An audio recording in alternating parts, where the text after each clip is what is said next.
Hello. Oh, hi. Oh, hello. How Ah, you- God damn this fucking camera. Uh, I have to fix Look, camera. It got unplugged, I think. I made a thing. What'd you make? Oh my God, you totally did. Okay. I think I turned it on. Come on, camera. You piece of shit. You were there for like a second, and now it's just your picture.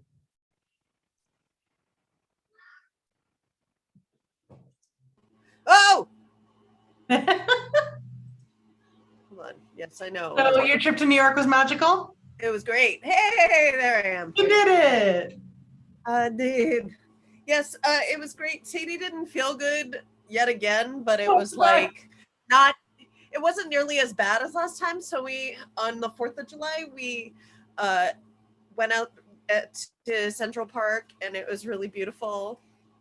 It was like the weather was so perfect because it had rained like a couple days before. So it wasn't like balls hot or anything. It was like absolutely beautiful. And we ended up like sitting in this place where there were like there was this Italian couple with like 6 tiny dogs. And they were just like, and they were on these really long leashes. So it looked, and they were all different colors. So it looked like a maypole. So they were all like, like, I want to be the May Queen. oh my God, it was the best. And then I met Sadie's mom, who is the most adorable human being whom I've ever met. Well, I saw she took a picture of you. I'm like, I guess it's meet the parents time. It all sounds like very romantic and good.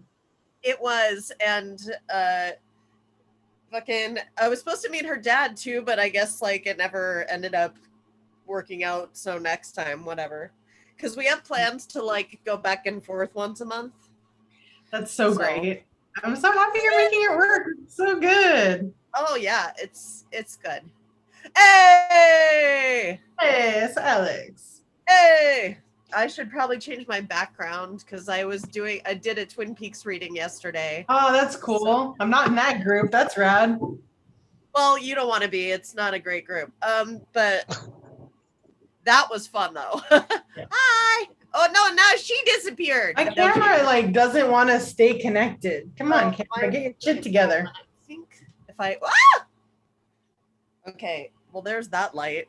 I'm trying to figure out what lighting I can do so that my bed doesn't keep appearing. I think that's pretty good. Yeah, it seems okay. Yeah. No, the group that did Twin Peaks is like they take themselves very seriously, and most of them all know each other from Chicago, so they're kind of cliquey. Yeah. But I like doing all the weird characters because nobody has enough balls to do anything fun with them. So I got to play Lucy, Nadine, and the Log Lady. Oh, that's so good. Yeah. Which is like, yes. Hell yeah. God damn this camera, why? Why did it turn off? I don't know. Ah! Hey, someone's calling you. No, it's my alarm. I already gave the cat her meds. Wake up! It's time to float. I got to hear a good song on the radio earlier. Yeah. Goo Goo Muck. Oh my God! Wow. On the radio? Yes, on that KROQ HD2 station I always talk about. Oh, okay. You heard what on the radio? I'm sorry. Goo Goo Muck by the Cramps. Oh my God. Awesome. Sorry. I didn't hear you properly the first time. I was like, you heard Arbor? Hi, friends. God damn this camera. There are reasons I love this station despite the fact that they play so much Smiths. You guys want to see my newest cross stitch thing? Yes. Oh my God. I love it. Yo, y'all don't even know how fast she does these things. It's Hey, dude, crazy. she keeps cranking them out. On the plane. I started that on the plane. Fucking wild to watch. I was amazed. Yes, Amy! Wait, hold on. I can't. Oh, that's awesome, Amy. Anyways, Oh my God! Hey, you look rad. That's And there's a Madonna inbox outlet. Pennywise at Versailles, baby. My costume. I'm the worst. This is my costume. It's all set. That's all you need. This is My Eddie costume. I've got my gun and switchblade right here. Yes. I'm so glad that you finally figured out who you were. It took me a minute. I was like, "Where's Henry? Where's Henry?" And I'm like, "Oh, okay, shit, Travis. That's you. All right, Travis." I try to give almost everybody a really good guy and a really bad guy to be. I tried to do that, as close as I could. I get it. That's very exciting. There's a lot of scripts where you sort of have to do that because it's like, Yeah, for sure. Like, okay, all these people in this gang are also gonna be in this gang because. Amy, I can't get over it. You look so cool. Oh my gosh! Look at Dolly. This is a wig that Jamie Fleming made for Diego Sanson for like some Rocky. I'm not sure why, but he gave it to me and I used it for my Strawberry Time Trixie ever since. So. And this is Sarah V. I didn't have any clown white, but my my suntan lotion is so fucking pale. I was like, that'll probably work like for clown white. Oh wow! my God! That's awesome. You look amazing. Like, truly, you look awesome. Thanks. So good. Laura, did you see my comment? Because I think actually that I can manage it. I'll just talk to myself for that one part. You're on mute, babe. She's muted. I did not see your message. Oh, I was like, well, could you read this other part? But then, because I realized that I talked to myself, but then I was like, you know what? I could do it for that one part. It's so short. Okay. I need to double check anyway to see. I just realized I forgot. I'm playing Mrs. Somebody or other, but I can't Mrs. remember. Somebody, yes. You are playing Mrs. Somebody. I believe she's the librarian. I think it is the librarian because she's nobody's mom's name, so that makes sense. But she's the librarian. Yeah. Cool. And Mike. Yeah, weird. I don't have a message. Okay. Well, if you. It's okay. All right. Because I deleted it anyway because it was like I posted it like 3 times because my internet was being stupid, so I deleted it anyway. So I was like, well, if she saw it, she saw it, but I think I can do it. Okay. So. It didn't show up in my notifications. Well, shit. Cool. All right. Then it worked out. Okay. Yes. Let's You posted it 3 times. You posted it and then deleted it and then deleted. I don't know.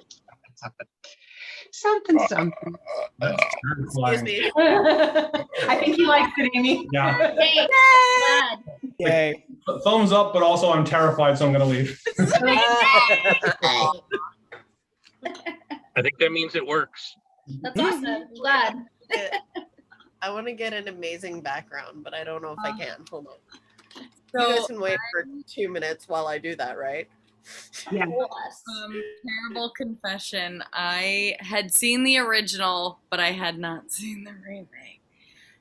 Did you watch the new one? I think the new one is really good. I watched most of it. I didn't get to finish it, but I know. I mean, I've seen the original, so I know. Hey, you know the character. What did you think of it? I really liked it. I love it. Yeah. I watched it when it came out, and I did not remember it at all because I was probably really high or something. Cough, cough.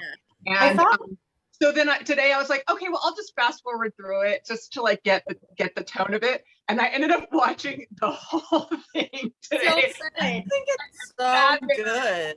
I skimmed through it today too. It's so scary. Like if you get like that first one, there's some scenes that are just nuts. And I haven't seen the Is it streaming somewhere? I want to give it a rewatch. I'm gonna download part 2 because I never saw part 2. I didn't find part two as scary, to be honest. Part 2 is not scary, but it's like really so story based that you can't.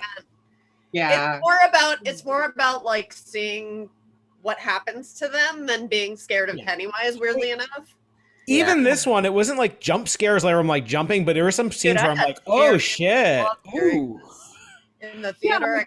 It's very, that's in your head in that Stephen King way. Yeah. It's like parts of it for me were like the Munchausen syndrome mom and the like raping dad. Yeah. I was just gonna say Beverly's dad is scarier than Pennywise. Oh my god. He's so He's scary. the worst bad guy.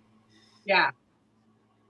So my friend AJ was working the IT experience and that was going on. And one time he showed up at my door in like full Georgie costume with the balloon. And I didn't know he was coming over that night. So he knocked on the door and I opened it and was like, oh shit, it scared the fuck out of me. Like he had the raincoat on, the balloon, he was just like looking down and I'm just like, no. Oh my god.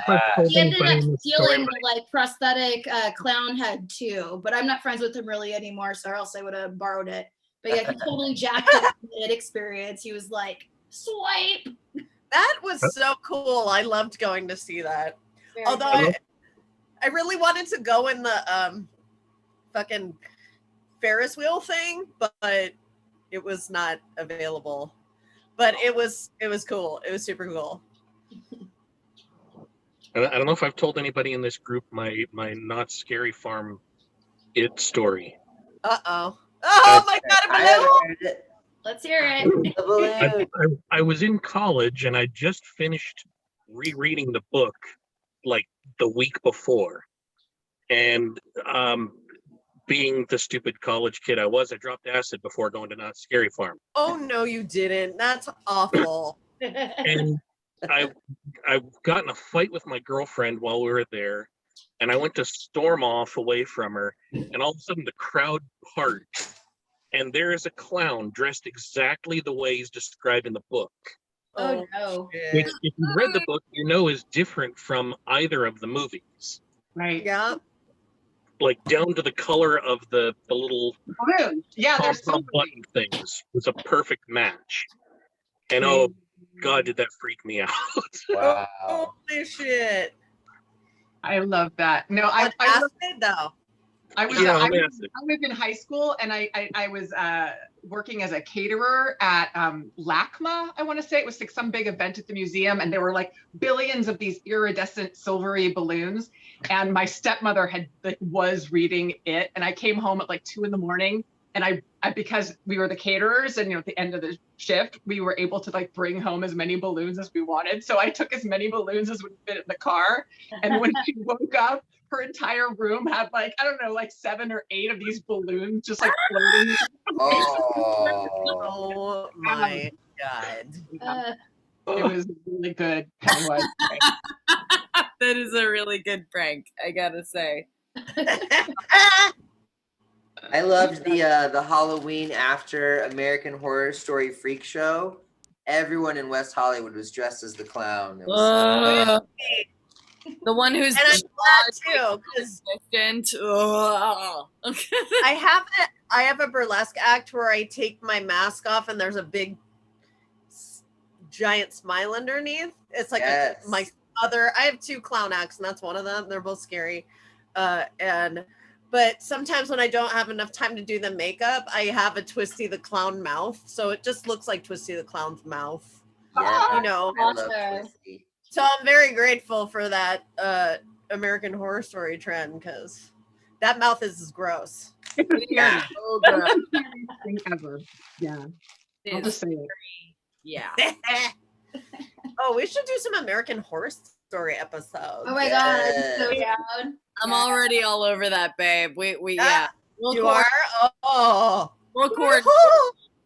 Yeah. Please. Oh my god. Missing a shirt. I'm thinking Asylum. Yeah. Um, Yeah, That's Asylum a was good, so good good. ensemble. Can't stop right now. Yeah. Asylum and Okay. Coven, I think, are the best ensemble.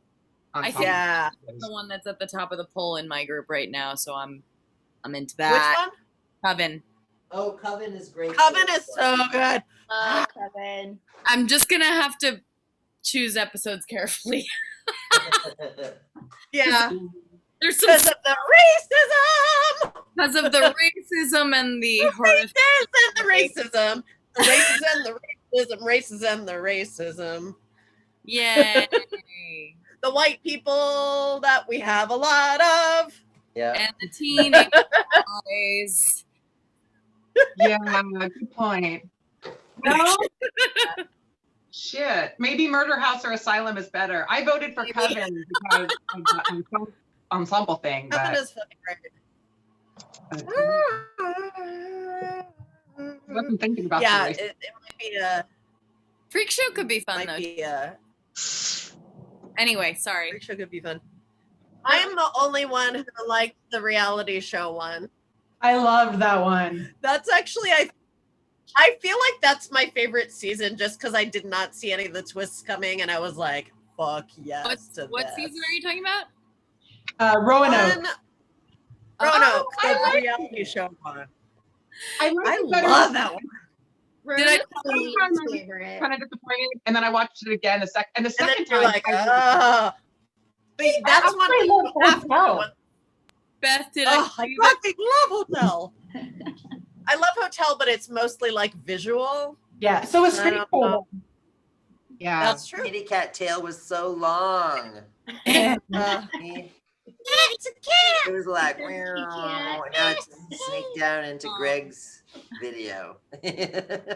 He'll be gone as soon as I start talking. As soon as I start yelling as Travis will. Ariel will be like, yes. hi.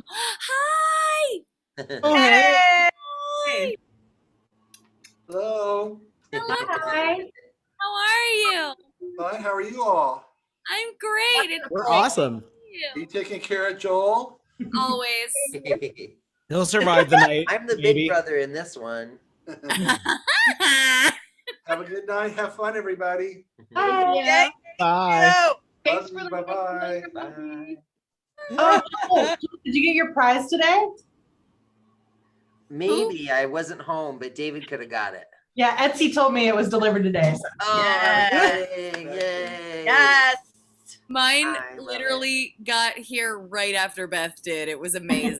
Like It was like the same time. You guys make s'mores? We made like once more. but it was fucking delicious. I got this chocolate from the store that was sea salt caramel. Holy shit. Highly recommend that for some s'mores. it was Yeah. yeah. I was like, whoa, but you were right. Yeah. Still have to send mine out, Gina. I haven't done it yet. I've been a bad boy. I don't think it's very kind of you to do it at all. So take your time. I'm excited to share. I'm a Real- total asshole, and I just bought myself a s'mores maker after all this. Kidding. I was like, I'm just gonna buy myself one because I've always wanted one. So, yay, present for me. Both places. Deserve it. Treat Fun We yourself. don't have s'mores at the same time across the country. Fun fact Okay, I think everybody's here. Do you guys want to do this? Wait, tell me. Yes, but I want to hear Sadie's fun fact first. it's literally one fact. Reeves, my writing partner with whom I wrote the story about the murder mystery on the nudist camp, is from Roanoke, Virginia. Yes. Something about a murder at a nudist camp, and this is the first time I'm hearing about this. Yeah, Oh, what is Laura. I thought we were friends. Maybe can you like host a reading of that like in your group? Absolutely, I wrote the thing. That would be rad, and we could Oh my switch all god, the we parts should totally around. do Camp Paradise. Oh my god, yes. Okay. Yes, please set it up. Been holding out on us completely. I honestly forgot because we did it for a scintillating, so I like it was. And it's been so long since we been a did that long anyway. Yeah. Man, oh man. It's so fun. It is such a fucking delight, you guys. It's stupid. It's full of dick jokes. It'll be fun. It's fucking rad. Love dick jokes. Who doesn't? Me and the guy from Roanoke. Ah, All right. okay, kids, let's do this. What you think? Let's do this. It's Yeah. chapter Yes. 1, written by Chase Palmer and C.J. Fukunaga, based on the novel by Stephen King. I'm every nightmare you ever had. I'm your worst dream come true. I'm everything you were ever afraid of. Opening on rain, lashing on a window pane. A piano plays somewhere off screen. Charles Ives' Sonata No. 2 for piano. Interior Bill's bedroom. Day. A little boy gazes out into the storm. Nervous, eager, sweet. Georgie Denborough, 7. Sure I won't get in trouble, Bill? Bill, 13, his brother, sits up in bed surrounded by tissues and sheets of newspaper, finishing creases on a paper boat. Don't be a wuss. I'd come with you if I weren't dying. You're not dying. You didn't see the vomit coming out of my nose this morning. He throws a Kleenex at Georgie. Now, go on, get the wax. In the cellar? You want it to float, don't you? Georgie, hesitant, scared even. Resigned, he looks over at the walkie-talkies laying on the shelf, grabs one and goes. Cut to title card, October 1988. Interior Bill's house. George hurries downstairs, catching a glimpse of their mother, Sharon Denborough, in her 30s, in the parlor playing piano, an earthy beauty transported to another world while she plays. In the kitchen, George's stomach sinks as he comes face to face with the cellar door, the only thing between Georgie and the monster in the basement of his imagination. Interior cellar doorway continuous. Flinging the door open, George ventures his arm into the dark void. He gropes around and finds the light switch. Nothing. George snatches his arms back. The dark basement glares back at him, taunting. 1, 2, walkie crackles. George jumps, startled. Come on, hurry up.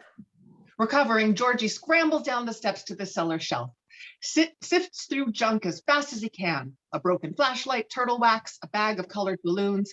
He grabs the box of paraffin near the back of the shelf and hurries back up the stairs as we quickly track toward him, about to pounce. The door slams in our face. Back in Bill's bedroom, Bill melts a chunk of paraffin with a match in a ceramic bowl, then dips his finger into the hot liquid and smears the wax along the sides of the boat. There you go. It's all ready, Captain. They both grin, the cozy room full of cheerful brotherly love. George kisses Bill on the cheek, startling him. Thanks, Billy. Don't forget to put all your rain stuff on before you go out, or Mom will blow a circuit. He goes. Bill looks to the rain-lashed window, piano still playing. He suddenly fills with a sense of foreboding. Exterior Bill Denborough's house, day. Holding his boat, Georgie exits through the front door. Once more, the walkie in his slicker pocket crackles to life. Be careful. Georgie stops and looks up at his brother in the window, looking down on him. George gives a little wave. Exterior Witcham Street later. A dead traffic light sways overhead, its black lenses gazing back at a boy in a yellow slicker and red galoshes. George races down the street past dark houses after his paper boat, which sluices along a gutter swollen with rushing rainwater toward the intersection. Angle on the dripping street signs, Witcham and Jackson. Rain taps on George's hood, sounding to his ears like rain on a shed roof, a comforting, almost cozy sound. The buckles of his galoshes make a merry jingle as he goes. The boat whistles past a blockade of sawhorses marked Department of Dairy Public Works. Georgie ducks under one to keep up with his boat, continues to run, head down until smack! He runs right into one of those sawhorses, cutting off his path. Georgie falls back while his boat sails on. No. George gets back to his feet, chases after his paper boat, reaching it just as it surfs up to the drain, circles around twice, and is swallowed up. George looks ready to cry. Oh, Bill's gonna kill me. He peers down into the storm drain, water falling into darkness. A dank, hollow sound comes from within, the boat kicking in and out of the shadows. George snakes his arm through the grate, reaching for the boat, his nose pressed against the curb. Just as he's about to get it, a face appears, a greasy, white face. George recoils from the storm drain, spooked. That's when a voice, a sad voice, rises up. Is your boat? George looks around, hoping someone else is around to hear this. It's just him and the torrential rain. An old woman watches from the window of a house behind the storm drain. Cut to the POV of the old woman's house, she turns her attention back to her cat, scraping out the wet innards of a can of tuna onto a plate in the windowsill. The cat meows. Back to Georgie. It's a nice boat. Floats. George looks back at the drain. Deep inside there, lingering just on the edge of the shadows, is a clown.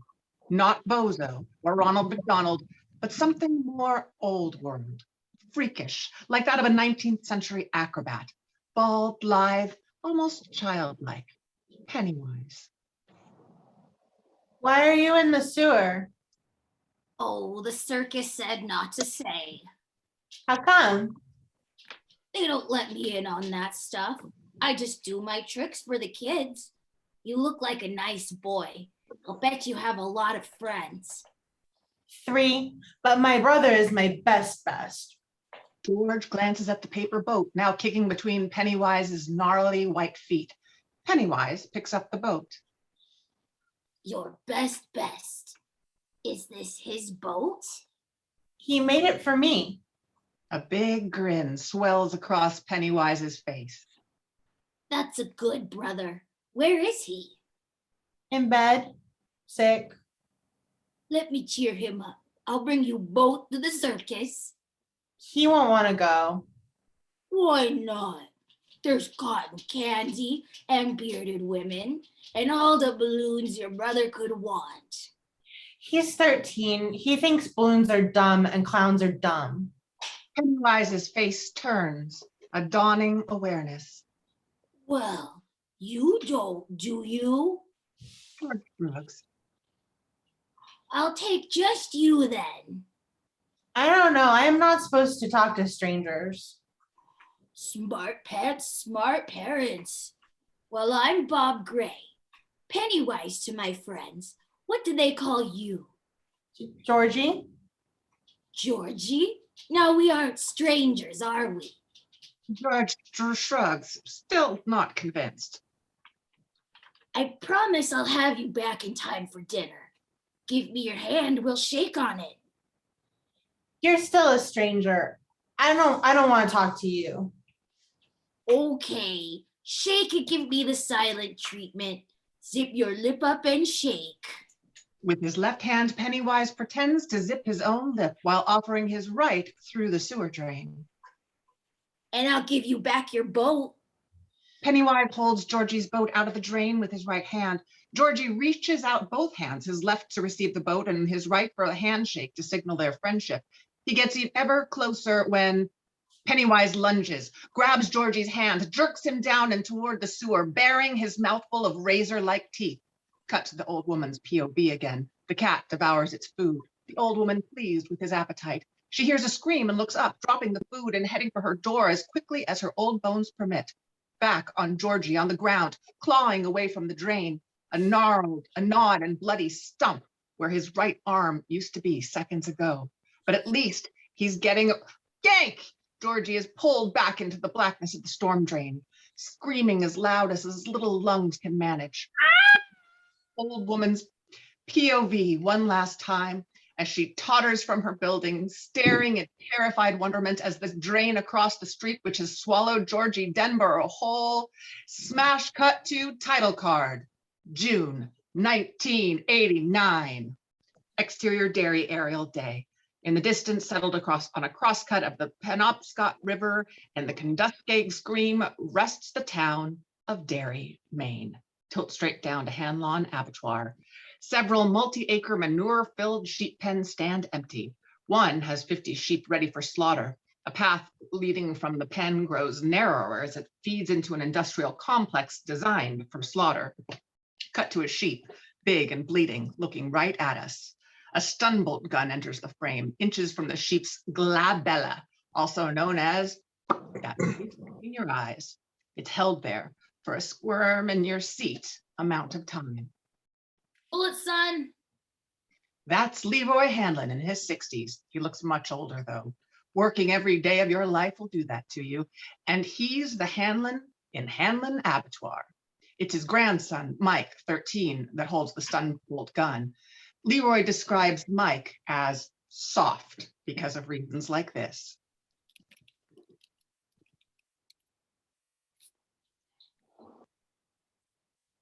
Yeah, it's a voice mix-up. I had voice written down, but it's for 50s. Yeah, I think there are lots of voices.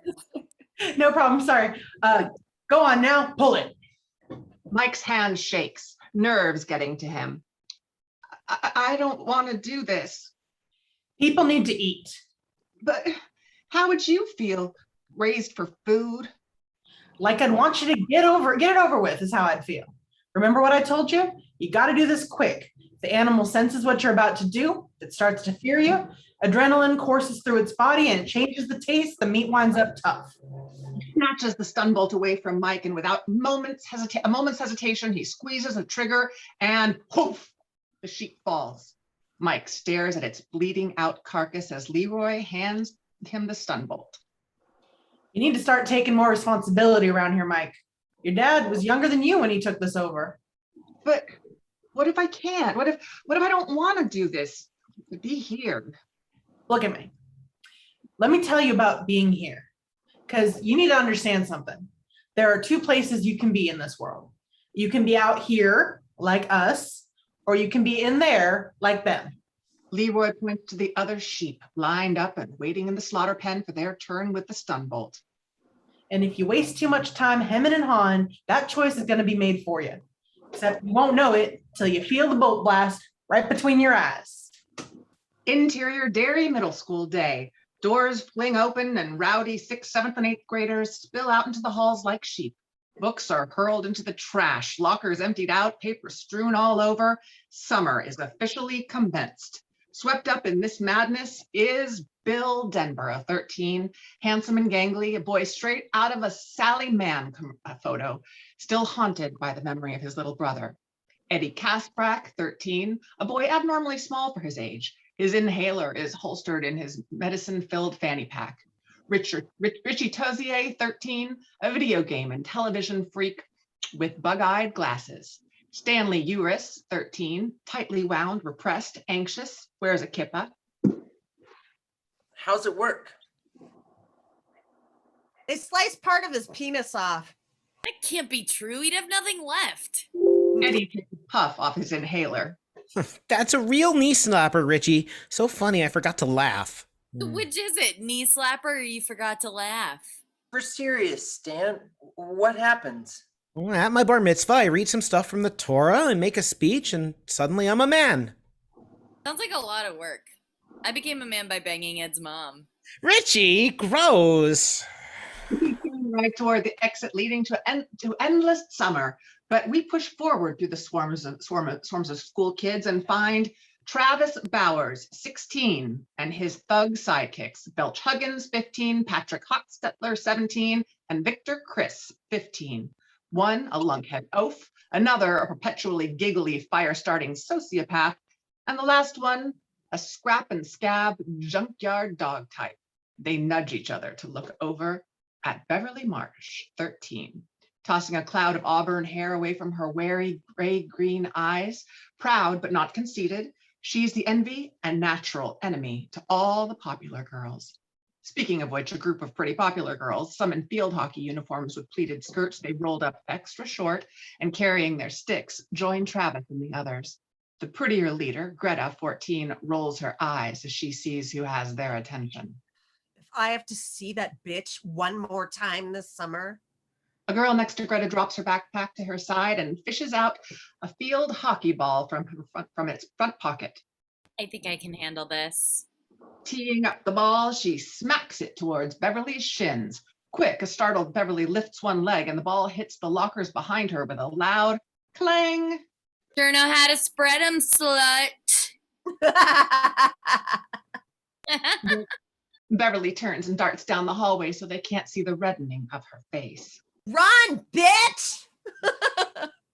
Exterior emergency exit, Derry High School, day. Pudgy Ben Hascom, 13. They can't sign up at the high school or a middle school. That's okay.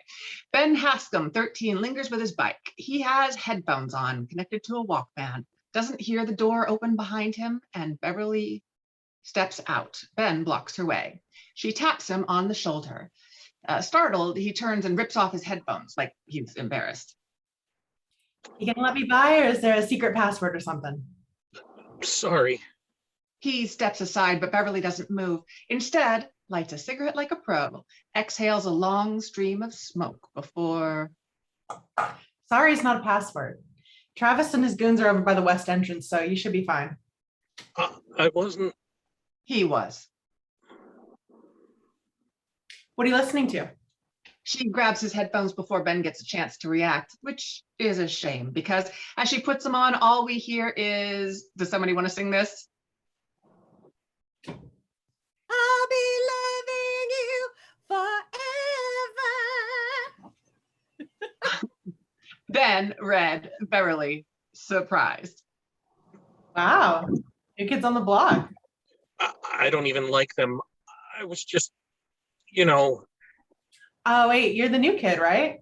Now I get it. there's nothing to get. It's fine, really. I'm Beverly Marsh. A little too quick. His ears turn red with embarrassment. I just know because we were in social studies together in the same class. You were, I'm Ben, but everyone pretty much just calls me the new kid. Even though I've been here 4 months already. Well, Ben, there are worse things to be called. Ben, crushing on her. Can I sign your yearbook? She doesn't even wait for his answer and takes his yearbook out of his hands, opens it, and she's the first and only to sign it. Her heart breaks a little for him. She writes, "Stay cool," and signs her name with 3 hearts. Then sees a faint yellow bruise on her forearm. Beverly notices him noticing. Stay cool, Ben from Soch class. You too, Beverly. Ben watches her go, totally smitten. KIT. Feeling brilliant for an instant. Get laid in the shade. Oof, Ben smacks his head. Laid in the shade, really? Oh, burning with shame, he hops on his bike. Through the parking lot past a Derry police booth where a little gathering of cops eat donuts, Chief Borton among them, not doing jack shit. The school marquee reads, "Remember the curfew, 7 p.m., Derry Police Department." We find Bill, Eddie, Richie, and Stanley nearby watching the mother of Dorsey Corcoran, sleepless and desperate, scanning the throngs of departing kids. Her desperate eyes fall on Bill, Richie, Eddie, and Stanley. They avert their stares. She actually expecting to see him? Like Dorsey Corcoran's been hiding in home ec the last 3 weeks. Think they'll find them? Sure they will. In a ditch, all decomposed, covered in worms and maggots and smelling like Eddie's mom's. Eddie is checked to the pavement by Travis Bowers. His glasses fall off and a pile of comics and video game magazines spill from his backpack. Sorry, Chode. Didn't see you. Travis kicks the glasses away. Victor grabs Stanley's yarmulke and tosses it into the window of a departing bus. Frisbee, fucknut. Belch burps in Eddie's face. Eddie wilts. Bill scoops up the remains of Richie's glasses smashed by the bus. You suck, Bowers. Travis and his goons turn. They stare at Bill menacingly. You say something, pussy? Everyone around them stops and watches, waiting for Bill to respond. Eddie gives Bill a look to shut it. He does. Yeah, I thought so. You get a free ride this year because you're a little brother, but ride's over, Denbro. He starts to move toward Bill, but he catches sight of Chief Borton, or more importantly, Officer Bowers, Travis's father. Sadly, we'll meet him more officially later. Travis looks back at Bill and the others. Tension. He steps back, giving the boys some room to breathe, but not too much. This summer's gonna be a hurt train for you and your fucking friends. He heads off toward Victor's Trans Am. Exit Witcham Street, strip mall day. Backpacks unzipped, stuffed with old homework, school projects, battered notebooks, broken pencils. Bill, Richie, Stanley, and Eddie shake their backpacks out over a dumpster in the back of Keene's pharmacy, purging themselves of the school year. Best feeling ever. I know one that's better. But Barron's tomorrow, right?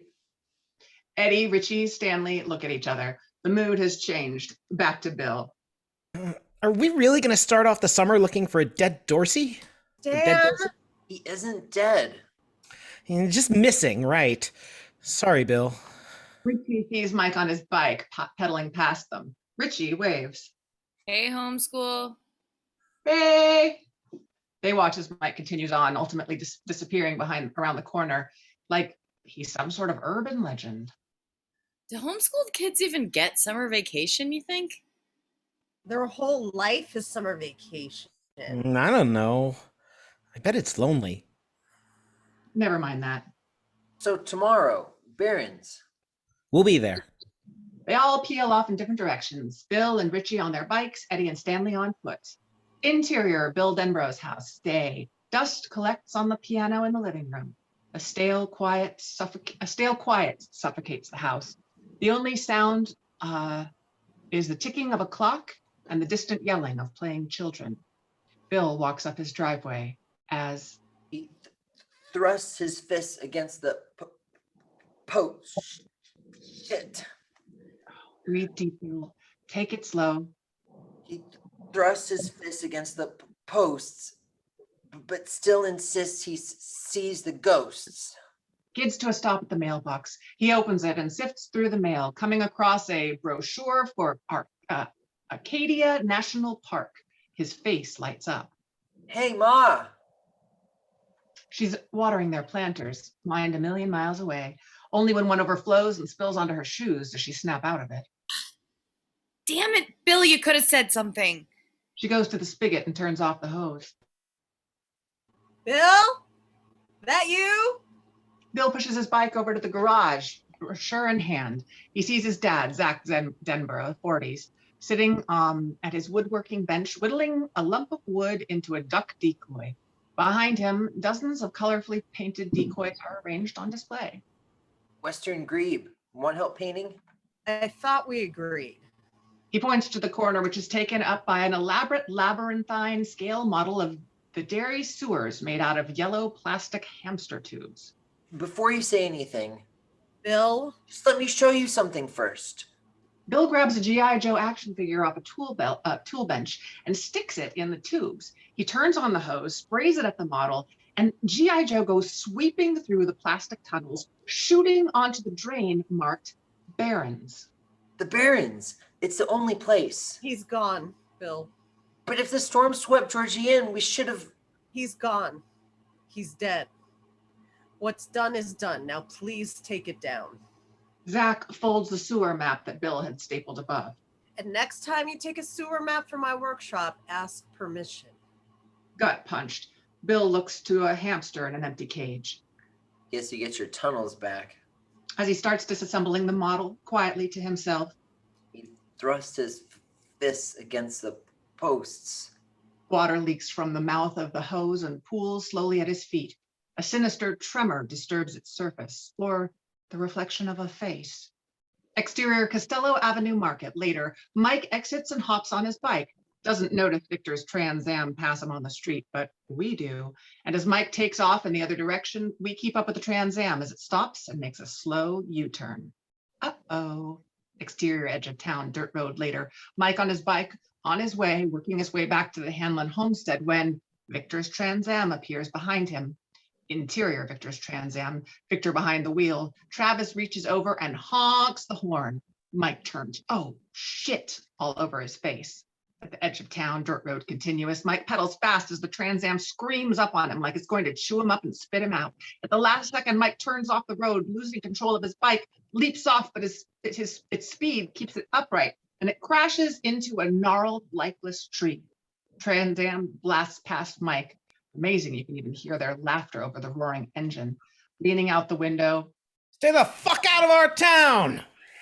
Trans Am disappears around the bend, but it isn't until the sound of the engine fades that Mike gets back to his feet, collects himself, walks back to his bike half hidden in the bushes, rips it free from the brushwood and kneels to examine it. Bent rim, broken spokes, snapped chain. As he inspects the tires, he freezes like he senses a presence behind him. He turns right as something darts into the bushes. He can't be sure what it was, but it looked like a messy mass of melted hands. Not wanting to investigate further, Mike stands and starts to quickly push his bike back onto the road and out of town. Interior Dairy Synagogue Day. Stanley reads from the Torah as the rabbi, aka Stanley's dad, watches over his shoulder, waiting for a fuck up. Man, even I don't have a yarmulke. Baruch atah Adonai Eloheinu Malik. There it is. Melech, start again. Trying harder, nervous. Baruch atah Adonai Eloheinu Melech. Oy vey. Haolam. Halam Asher Bakar Mikal. Banu Michal. You're not studying, Stanley. You're not studying, and yet this is exactly what this time is about. Taking responsibility for one's own religious life. If you don't want to study for you, think of your mother. Think of me. How is it going to look if the rabbi's son can't even finish his reading? Do you want to bring shame on me and your mother after all we've done for you? No, sir. Or on the people of this synagogue? No, sir. On yourself? Stanley shakes his head. No, sir.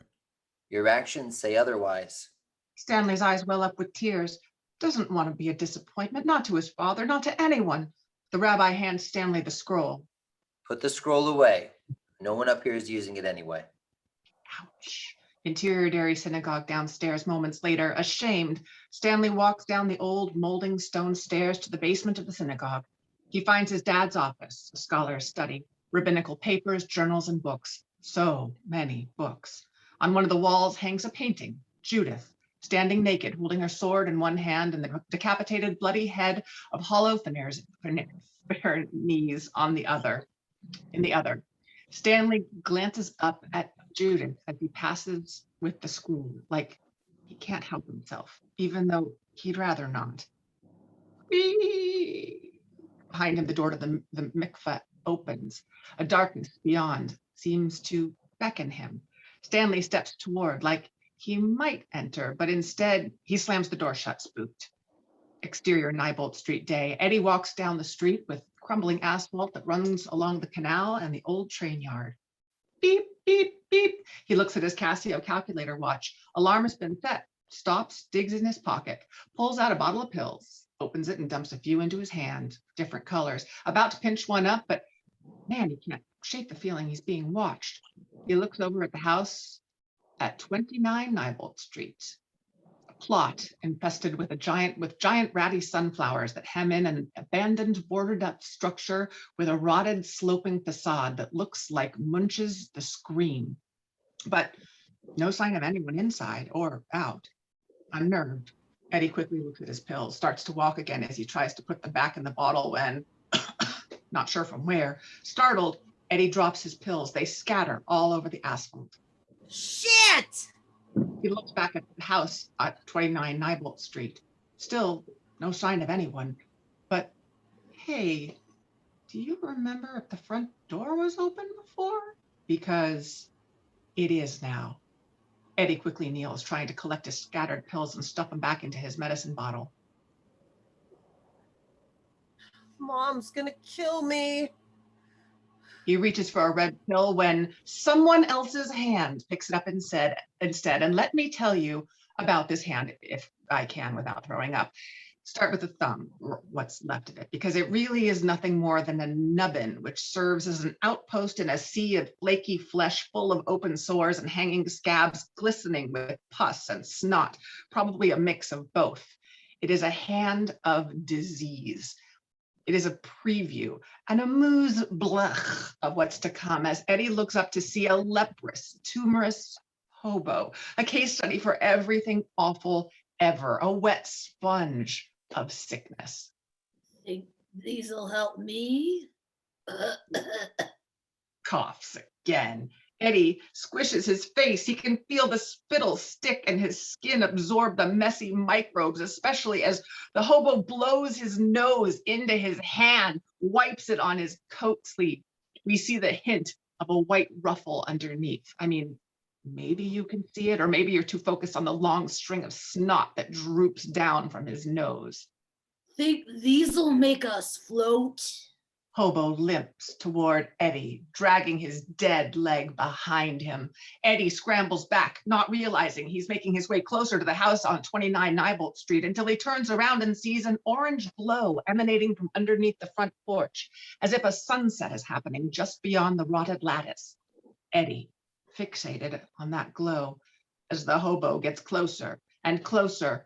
We might lose Eddie here, but beep, beep of his watch again. He blinks. And he realizes the hobo is right on him. How did he get on him so quick? And takes off running into the backyard, reaches the chain link fence, looks back at the house and sees Pennywise on the back porch, holding a bunch of stringed balloons with one hand as he waves to Eddie with the other. Where you going, Eds? If you lived here, you'd be home by now. Scared sick, Eddie begins to climb the fence, not an easy feat for someone of his weak and feeble nature. He falls to the other side, looks back, ready to see something even worse, but Pennywise is gone. Eddie pulls out his inhaler, takes a puff. Interior Hanlon house that night. Mike picks at his food. Leroy studies him, half amused. Long day? Mike is lost in thought. Something happened when you were out in collections? He says that like he already knows the answer, which is why Mike glances up at him for a small moment. Saw your bike. You have another run-in with the Bowers boy, or is it something else? Something else like what? I don't know, you tell me. And right before we think Mike is going to confide in his grandfather, he stops. He has questions of his own. Why do we live outside of town? Is it because of the Bowers? No, we live out here because I want the best for my grandson. See, it's not just the Bowers that ain't right. It's that whole town that's wrong. Before going further, he pauses to consider his grandson. Is he old enough? He decides, sets down his fork. He leans in. It's time for him to learn the truth about Derry. Do you know what a haunt is? Interior Eddie's kitchen, day. While Eddie watches, Bill and Richie raid the kitchen like feral animals, stuffing Capri Suns, a bag of marshmallows, whatever snacks they can find into their backpacks. What if someone catches us? It's a public works. We're the public, aren't we? One cabinet is full of pills. Ignoring that, the boys collect their things and head into the living room. On their way to the front door, Mrs. Kasprack, an enormous 300-pound woman, is stuffed into a recliner. Moo-moo, moles, curlers, painting her nails as her eyes are glued to Donahue on their small Zenith TV. Maybe she won't notice them leave. Eddie Bear. Damn it. She did. Where you boys off to in such a rush? Eddie to Bill and Richie. Help, please. Just my backyard, Mrs. K. We got a new badminton set. She looks them over, assessing whether this is a lie. Okay, but sweetie, don't go rolling around on the grass, especially if it's just been cut. You know how your allergies can get. Yes, Ma. I'll take good care of him, Mrs. K. Almost home free, but... Eddie! Aren't you forgetting something? Eddie slumps, knows exactly what he's forgetting. He trudges over to his mother as the other boys watch, kisses his mother on the cheek. She smiles. Want one for me too, Mrs. K? It's yourself. Kiss yourself. Bill chokes down laughter. Mrs. Casbrack shoots a look at Richie like, you wish. On their way out, Knock it off, Rich. interior dairy library reading room later. Green globes, curved iron staircases, shadowy charm. Ben sits at one of the long tables. Outside the window, he sees Bill, Richie, Eddie, and Stanley pedal past, a sharp reminder of his solitary state. He looks down at a postcard, reads the poem he's written on it. Your hair is winter fire, January embers. My heart burns there too. Satisfied, he addresses the postcard to Bev Marsh when, thump, pointy-nosed Mrs. Sterrett, 40s, slaps a dusty old book on the table next to Ben. He jumps, startled. Jesus. Found it. It was behind the radiator in the basement. Oh, thank you, Mrs. Sterrett. Why wasn't it in the stacks? He goes for it, but Mrs. Sterrett slides it back out of reach. Isn't it summer vacation? I would like to think you'd be ready to take a break from the books. I like it in here. He glances at a newspaper on a table there. A headline with a grisly photo reads, "Body found by canal, not Corcoran boy." My mom works 2 jobs, so it's better than being home alone. A boy should be spending his summer outside with friends. Don't you have any friends? Can I have the book now? Moments later, Ben slides the dusty old book to him. Its jacket reads, "A History of Old Derry by Branson Budinger." He flips through the pages, through history, renderings of early Penobscot settlements, looting by the British in 1812, sawmill boom soon after, and then photographs, like this one, children at the old ironworks in their Easter best holding baskets of eggs gathered around a circus wagon. Whatever they're looking at, entertained by, is just out of sight. He turns the page and is greeted with a headline, "Easter Explosion Kills 88 Children, 102 Total." Underneath, another photograph of the ironworks, or what's left of it, which isn't much. He turns the page to find a photograph. Townspeople surround a tree, pointing up at something in its branches with various varied expressions of horrified, various versions of horrified expressions. What is it? There, in the branches. Ben turns the page. It's the same picture. Almost, because we're closer now to the object in the tree. Ben turns the page again. Closer. Another page. Closer. Another.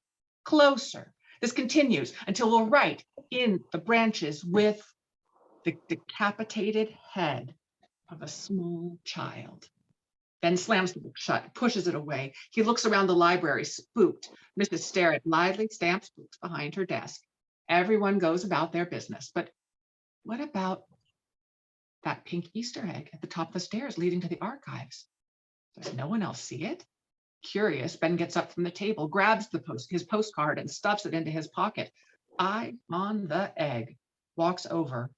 He picks the egg up, hefts it.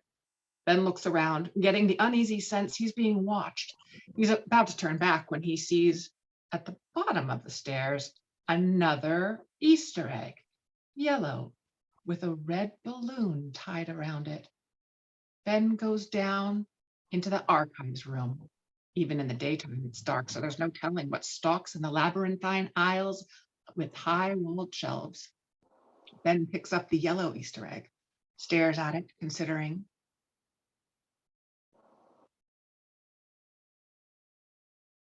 And a voice says, That one is mine. a small hand snatches the Easter egg from Ben, startles the hell out of him. He sees a boy, 8, disappear down an aisle. He's carrying an Easter basket and wears a knicker suit as the style at the beginning of the century. Wait! Ben chases after him, loses him in the aisles, but a growing sense of fear as he rounds the corner. What was that? And that noises fade, shadows creep. Ben finds himself back at the beginning. Crack, like a dropped egg. Ben looks over at the stairs. Yolk oozes down a step. Look what I found, Benny. From the top, the boy takes a step down. Only his legs are visible, the rest of him obscured by the overhang. He takes another step, wobbly like he might fall. A little more of him is revealed. No basket, so he uses the crook of his arm for the eggs. Not the best way to transport them, and crack, one more egg gone. He takes another step down, revealing his torso, and then another step revealing the boy, headless. Little wisps of smoke curl up in the air, coming out of the gaping hole that used to be his neck. He takes another step and loses the other eggs. Crack, crack, crack, crack. Ben takes off running into the aisles. The boy chases. Ben screams, running as fast as his fat legs can take him until he runs right into Mrs. Starrett. I think it's time you leave. Ben, catching his breath, looks behind him. No sign of the headless boy or the eggs. Exterior dairy library. Ben exits rattled, clutching his postcard, crosses over to Monument Square, walks by the statue of the governor of Maine. Its eyes seem to follow Ben. Sensing this, Ben meets its gaze, unnerved. Where are you off to, tits? Fuck. Travis steps out from behind the statue. Ben stuffs the postcard in his bag, spins around, and behind him, Hotstetler, Victor, and Belch on either side. Can we come? Exterior kissing bridge. Moments later, Travis and the boys drag Ben onto the bridge. They fling Ben against the railing and flip up his sweatshirt, exposing his fat belly. Belch slaps it hard. Ben screams. Look at the cellulite. Victor squishes it in his hand, squealing like a pig. Patrick pulls out his lighter and a can of hairspray. Let me light his hair like Michael Jackson. Hotstetler jettisons a fireball with his makeshift flamethrower just past Ben's head. Just hold him. Travis pulls a buck knife from his jeans. Ben's eyes go wide. He looks around for help. A car putters down the street and crosses the bridge. An old couple sits in the front with glazed looks. They catch eyes with Ben, see his tears, but do nothing as the car passes. Reveal in the back seat a red balloon. Okay, new kid. This is what us locals call the kissing bridge. It's famous for two things, sucking face, and can you guess what else? Ben scans his surroundings. The bridge's old wood beams carved up with hundreds of hearts and names of lovers. Wait, Travis, don't. In two quick motions, Travis slashes a bright red T in Ben's belly. Victor and Hotstetler laugh. Belch is unsettled. Whoa, Travis. Shut up! I'm gonna carve my whole name on this cottage cheese! Ben is too shocked to scream. He looks over his shoulder at the stream behind him and then back at Travis's bloody. Now say it with me. What comes after T? Ben plants his heel in Travis's chest and launches himself backward over the railing, out of the grip of Victor and Snatch. Travis is knocked back on his ass onto the pavement. Exits. Canduskeg Stream. Continuous. Ben tumbles down the culvert, fetching up hard against a fallen tree. He picks himself up as... Look, I'm gonna cut your tits off! I swear to fucking God! Travis leaps over the railing with the knife. Victor, Snatch, and Hotstetler right behind him. Ben darts off across the water into a thicket of woods. The Barrens. Travis trips, tangling up his whole crew. They all go splashing down the stream where Travis loses the knife. Travis gropes around for his lost knife, suddenly hysterical. Find my knife! My old man will kill me! You two find Fatty! Travis and Victor search under a stream, hands passing right by where the blade is wedged under a log. Hotstetler and Belch take off after Ben. Cut to a vented iron manhole cover. Stamped onto it is Dairy Sewer Department. This is the Warlock Hole, a cement cylinder that sticks out about 4 feet out of the ground. A drone somewhere deep within. We move beyond it to reveal the Barrens, a messy, untamed tract of land, big and green and wild. We follow a trickle of water to its source, a large sewer drain pipe. Eddie chases at the entrance. Stanley moves to join Richie further inside, scraping a branch against its grimy, corrugated walls. Stanley turns to Ed. Aren't you coming in? Eddie? Sorry. It's gray water. What the hell's gray water? Tell him, Bill, what your dad said. Bill is deeper in the long cavernous sewer pipe, which extends into pitch darkness. Beyond it, though, you get a sense of something lurking, something waiting. It's where all the wash water and storm drain runoff goes. It's sewer water. Piss and shit. I'm telling you guys, you're splashing around in millions of gallons of dairy pee. Richie dips his branch in the water and sniffs the tip. Smells okay to me. Bill sees something in the muck and fishes it out. Guys? Serious, have you guys ever heard of a staph infection? Guys! They all shut up and turn to Bill, holding a sneaker. Shit. Don't tell me that's... No, Georgie wore galoshes. He flips Richie the sneaker and nods to look inside. Richie flashes his keyring light and sees D. Corcoran written on the sole in black marker. Sneaker, is it? Bill fishes it out with a branch, afraid to touch it. Dorsey Corcoran. Oh, shit. For real? Oh, fuck, that totally freaks me out. How do you think Dorsey feels running around these woods with only one friggin' shoe? The others look at Richie. Did he really just say that? What if he's still here? They all lock eyes. Richie picks up a stick and starts sloshing deeper into the dark pipe where the shoe is found. Eddie stays frozen. Dorsey! Really? Stop, we're gonna get in trouble. Richie! What? My mom will have an aneurysm if she finds out I was playing down here. I'm serious. Eds, you get within 20 feet of a peanut, she has a cow. Come on with Dorsey Corcoran's corpse, she might actually have a whole herd. So not funny. Bill! Bill, who has been uncommonly quiet, finally speaks. If I was Dorsey, I would want us to find me. Georgie, too. He dumps out a bag of marshmallows and bags the shoe. Who do you think is doing this? I don't know. Maybe this will help us find out. What if I don't want to find out? What? Well, no offense, Bill, but I don't want to end up like... I don't want to go missing either. He has a point. You too? Don't you guys feel it? It's like something's out there, watching us. It's like it wants us. What are you talking about? Yes, Stan, you're really Rustling from the bushes. They freeze, waiting, wondering, is Stanley right? More rustling. A figure crashes out of the brush. Eddie falls back. None of them speak as we reveal. Ben, barely standing before them, beaten and bloody. Holy fuck, what happened to you? Ben collapses. Exterior Barons continuous. Hochstetter and Belch split up, one going this way, the other going that.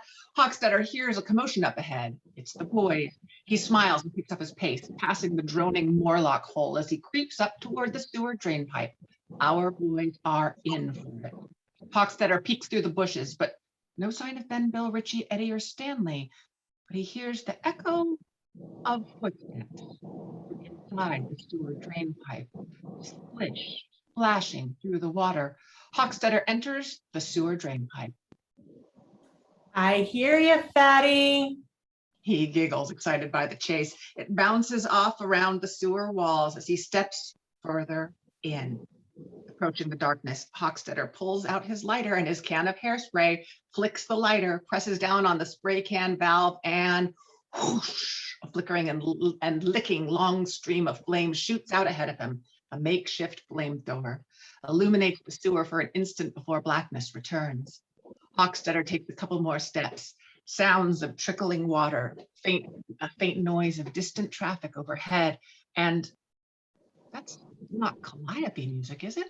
For a split second, I thought I heard. Nah, never mind. And anyway, whoosh, more gray water, more slimy sewer walls, more darkness. Hochstetter stops in a shaft of sharply sliced sunlight shining through a sewer directly above him. He listens. Something there. In the darkness beyond, pitter-patter of footsteps, wet, raspy breathing, sniffling. He steps out of the light and into the dark. Don't think you can stay down here all damn day now. Whoosh! Nothing. Darkness returns and an eerie silence settles in. Whoosh! Whoa! Dead children surround Hochstetter, staring at him, their eyes lit by the orange flame. Or is that orange glow coming from within them? Can't tell. Happens all too quick before they're cloaked again by the black nothingness of the sewer. Hochstetter quickly flickers his lighter. A soft glow. Holds up the spray can, presses down, but it doesn't work. So he rattles it like a rattlesnake about to strike. Sound amplified by the tunnels. Whoosh! More dead children. And standing among them, Pennywise. His smile begins to grow as his jaw becomes unhinged, revealing rows and rows of teeth right before blackness returns. Hochstetter about to flick his lighter again, but instead, crunch. He screams. We hear his footsteps running. We don't see him again until he stumbles and falls into another shaft of light. He looks chewed and spit out like a bad piece of grisly meat. He looks up into the light. Help! Down here, help! Exterior Camden Street, continuous, on the sewer grate as cars drive past and pedestrians walk by. No one hears the horrible screams, except for us, and only because we know it's there. Interior sewer, continuous. Hochstetter looks behind him, something fast approaching. He gets back to his feet, runs as fast as he's able, in and out of periodic light, stumbles again, trips over a rusted, broken pipe. He picks it up, turns. Come on, let's go. He waits, ready to throw down, sees something slowly approach in the darkness. Can't make it out yet, but then, barely, a red balloon floats toward him. Only stops when it gets right up to his bleeding, bruising face so he can see something written on its other side. He rotates the balloon to read, I love dairy. Pop. The balloon breaks. Pennywise right behind it. Hochstetter opens his mouth to scream. Pennywise lunges, dragging Hochstetter back into the blackness for good. Exterior Richard's alley, continuous. The kids tear into the alley, dazed and bloody. Ben riding double with Richie, bikes clattering to the pavement. You guys wait here. Bill, Eddie, and Stanley disappear around the block. Interior Keen's Pharmacy, day. Tampons. Lots of varieties. Too many. Beverly stares at them all, overwhelmed and unsure. Dad, I'm gonna take off early. Greta appears from the back. Beverly turns away to hide as her sworn enemy exits through the front entrance right at the same time that Bill, Eddie, and Stanley rush in. Watch it, losers. We stay with the boys as they race down one of the aisles. Eddie snatches cotton balls and antiseptic and bandages off the shelf like an expert. Bill checks prices. Whoa, that's a lot of dough. Eddie pulls out one crumpled dollar. That's all I got. You have an account here, don't you? Are you crazy? My mom finds out I bought this stuff for myself. I'll spend the whole weekend in the emergency room getting x-rayed. They glance at the mirror where Mr. Keen, in his 50s, the grumpy, eagle-eyed pharmacist, watches them like a hawk as he fills prescriptions. Beverly comes up behind them. Where's the fire? None of your business. There's a kid outside. Looks like someone killed him. Shit, can I help? Beverly puts her tampons down on the counter. Mr. Keen smiles at her. I like your glasses, Mr. Keen. You look like Clark Kent. Oh, I don't know about that. Can I try them? Surprised by the request, he tentatively takes them off and hands them to Beverly. She puts them on and smiles back. What do you think? Did Lois Lane wear glasses? She takes them off and hands them back, knocking over a display of cigarettes. They clatter to the floor. Shoot, sorry. Mr. Keen leans down to pick them up. Beverly looks to Bill and Eddie, who grab the bandages and race out of the store. Exterior Keen's Pharmacy. Beverly strides out. Bill waits for her by the curb under a colorful mural about the FBI's ambush of the infamous Bradley Gang, a celebrated slice of Dairytown history. Thanks. He tries to give her his crumpled bill and some change. She flashes a pack of stolen cigarettes. Even Steven. He looks over and sees Ben, Eddie, and Richie in the alley, staring at her. She waves, but then realizes Wait, Ben from Soch? On Ben, he's trying to decide what's worse, being seen like this or being caught listening to the new kids on the block. Answer: it doesn't matter. They both suck. Are you okay? That looks like it hurts. Tries to man up. No, I'll be fine. I just fell. Right into Travis. Shut it, Richie. Why? It's the truth. Are you sure they got the right stuff to fix you up? Ben smiles, nods. The inside joke between them eases the pain a bit. He's about to say something, but We'll take care of him. Thanks again, Beverly. Sure. See you around. they watch her walk back down the alley and turn onto Center Street. Bill, like Ben, is smitten. Good going bringing up Travis, Richie. Yeah, you heard what she did. What did she do? Nothing. They're just rumors. Who cares if they are or not? This blood ain't gonna clean itself. They get to work on Ben, but we pan up to the mural and notice, painted in the shadow of one of the windows, a white face watching the ambush with a bloodless, sinister smile. Pennywise. Cut to a fresh bandage. Ben peels it away, inspecting the wound underneath.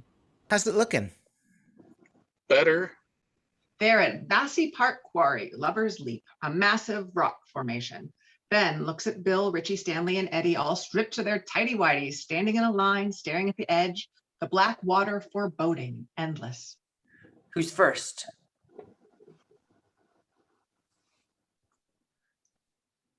Eddie? Sorry, I was muted. Screw that.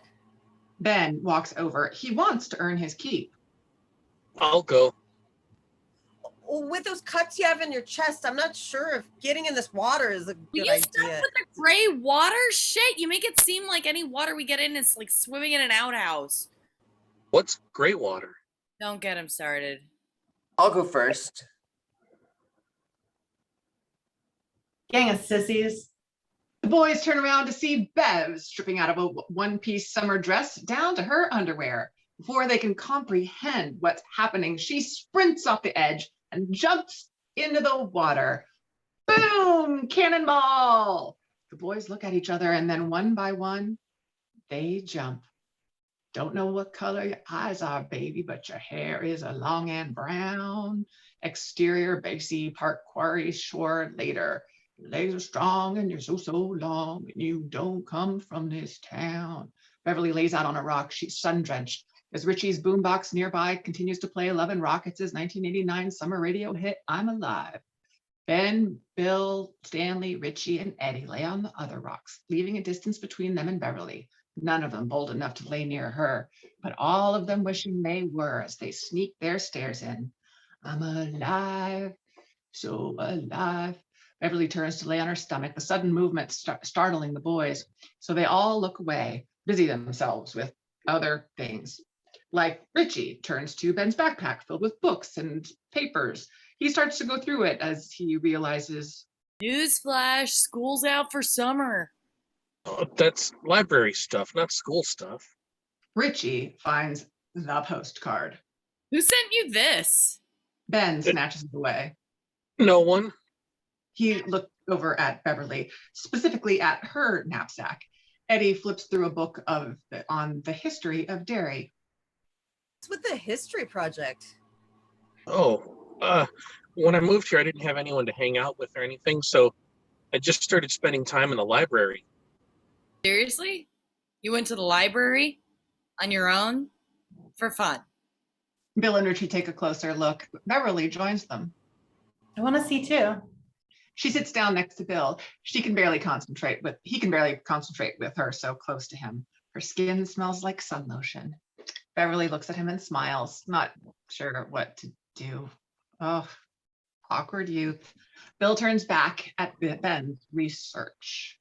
A Xerox shows an 1879 newspaper story with two old photos. The first of loggers posed in front of the Silver Dollar Saloon with schooners of beer in one hand and axes in the other. And the second of 5 bodies chopped up in the sawdust on the sawdust floor. The headline screams, 5 massacred in broad daylight. Why is it all of people getting killed and missing kids? Don't know. That's Derry, I guess.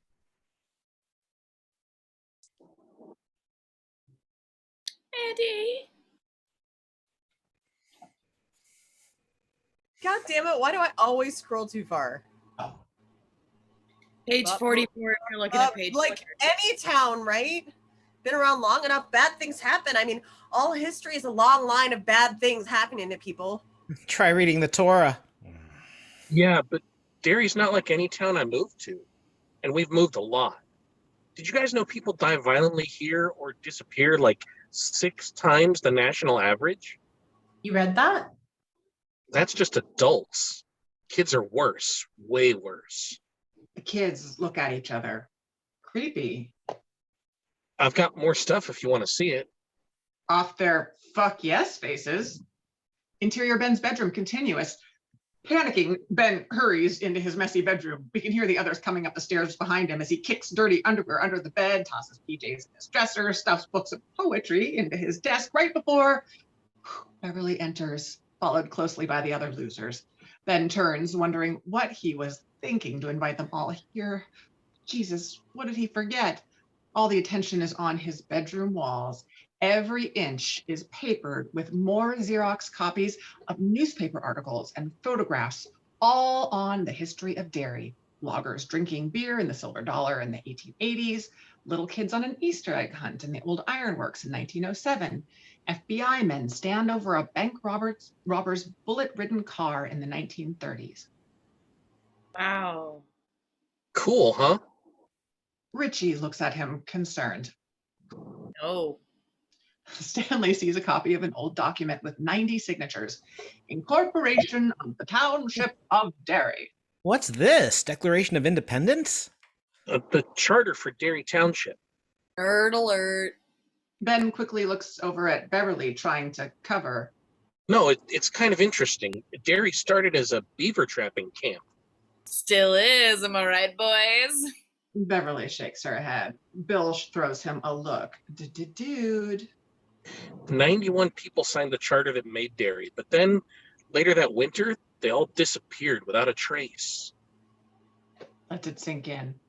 He's got him. The entire camp? Eddie is freaked out by this revelation. On Ben's desk next to some half-built models, Bill finds a few slides, holds them up one by one to the light as Ben continues. There were rumors of Indians, but no sign of an attack. Others thought it was a plague or something. It was like everyone just woke up one day and left. The only clue was a big hole in the ground where the well house was. Jesus, we could get Derry on Unsolved Mysteries. Intrigued by all the stories, Beverly finds herself over by Ben's bedroom door. Obscuring more articles, she starts to close the door to get a better look and sees a poster hanging tough on the back. New Kids on the Block. She turns and sees Ben, beet red, staring right at her, horrified. That's what he forgot. Beverly quickly opens the door again before any of the other kids see it. Ben exhales, relieved. Kind of. On Bill, holding up another slide. The first map of Derry. Where was the well house? Somewhere in town, I guess. What's the point of all this? What are you going to do with it? Dunno, just killing time, I guess. Benny boy, if you're gonna start killing time with us fools, do it right. Richie opens his backpack full of teeth rotting and MSG-filled goodies. The kids pounce. Bill looks thoughtfully over the walls and books, then at Dorsey Corcoran's shoe. Interior Police Station day. Bill hands Dorsey Corcoran's shoe, still wet, in a marshmallow bag. A map rolled into it to Chief Borton, 50s, pudgy. The wall behind him is plastered with flyers of kids, each with missing or murdered over their smiling faces, with names like Dorsey Corcoran, Betty Ripson, Chad Lowe, Missy Albrecht, and others, ages 13 and 19. We found it in the Barrens. Borton looks over at Officer Bowers. Christ. Thank you, son. We'll take it from here. I forgot I did. It's a serial killer. Aren't you supposed to call him the FBI or something? The FBI? They must be real official. He laughs, proud of his own joke, but This isn't some joke.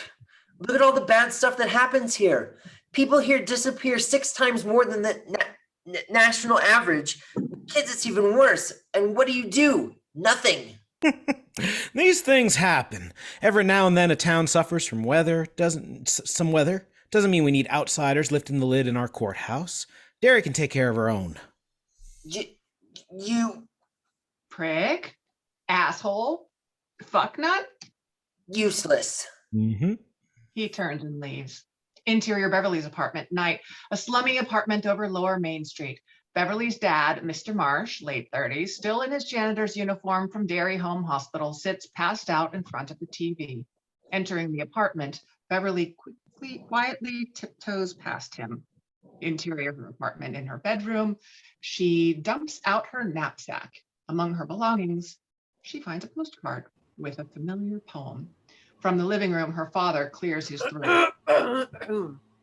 Is he up?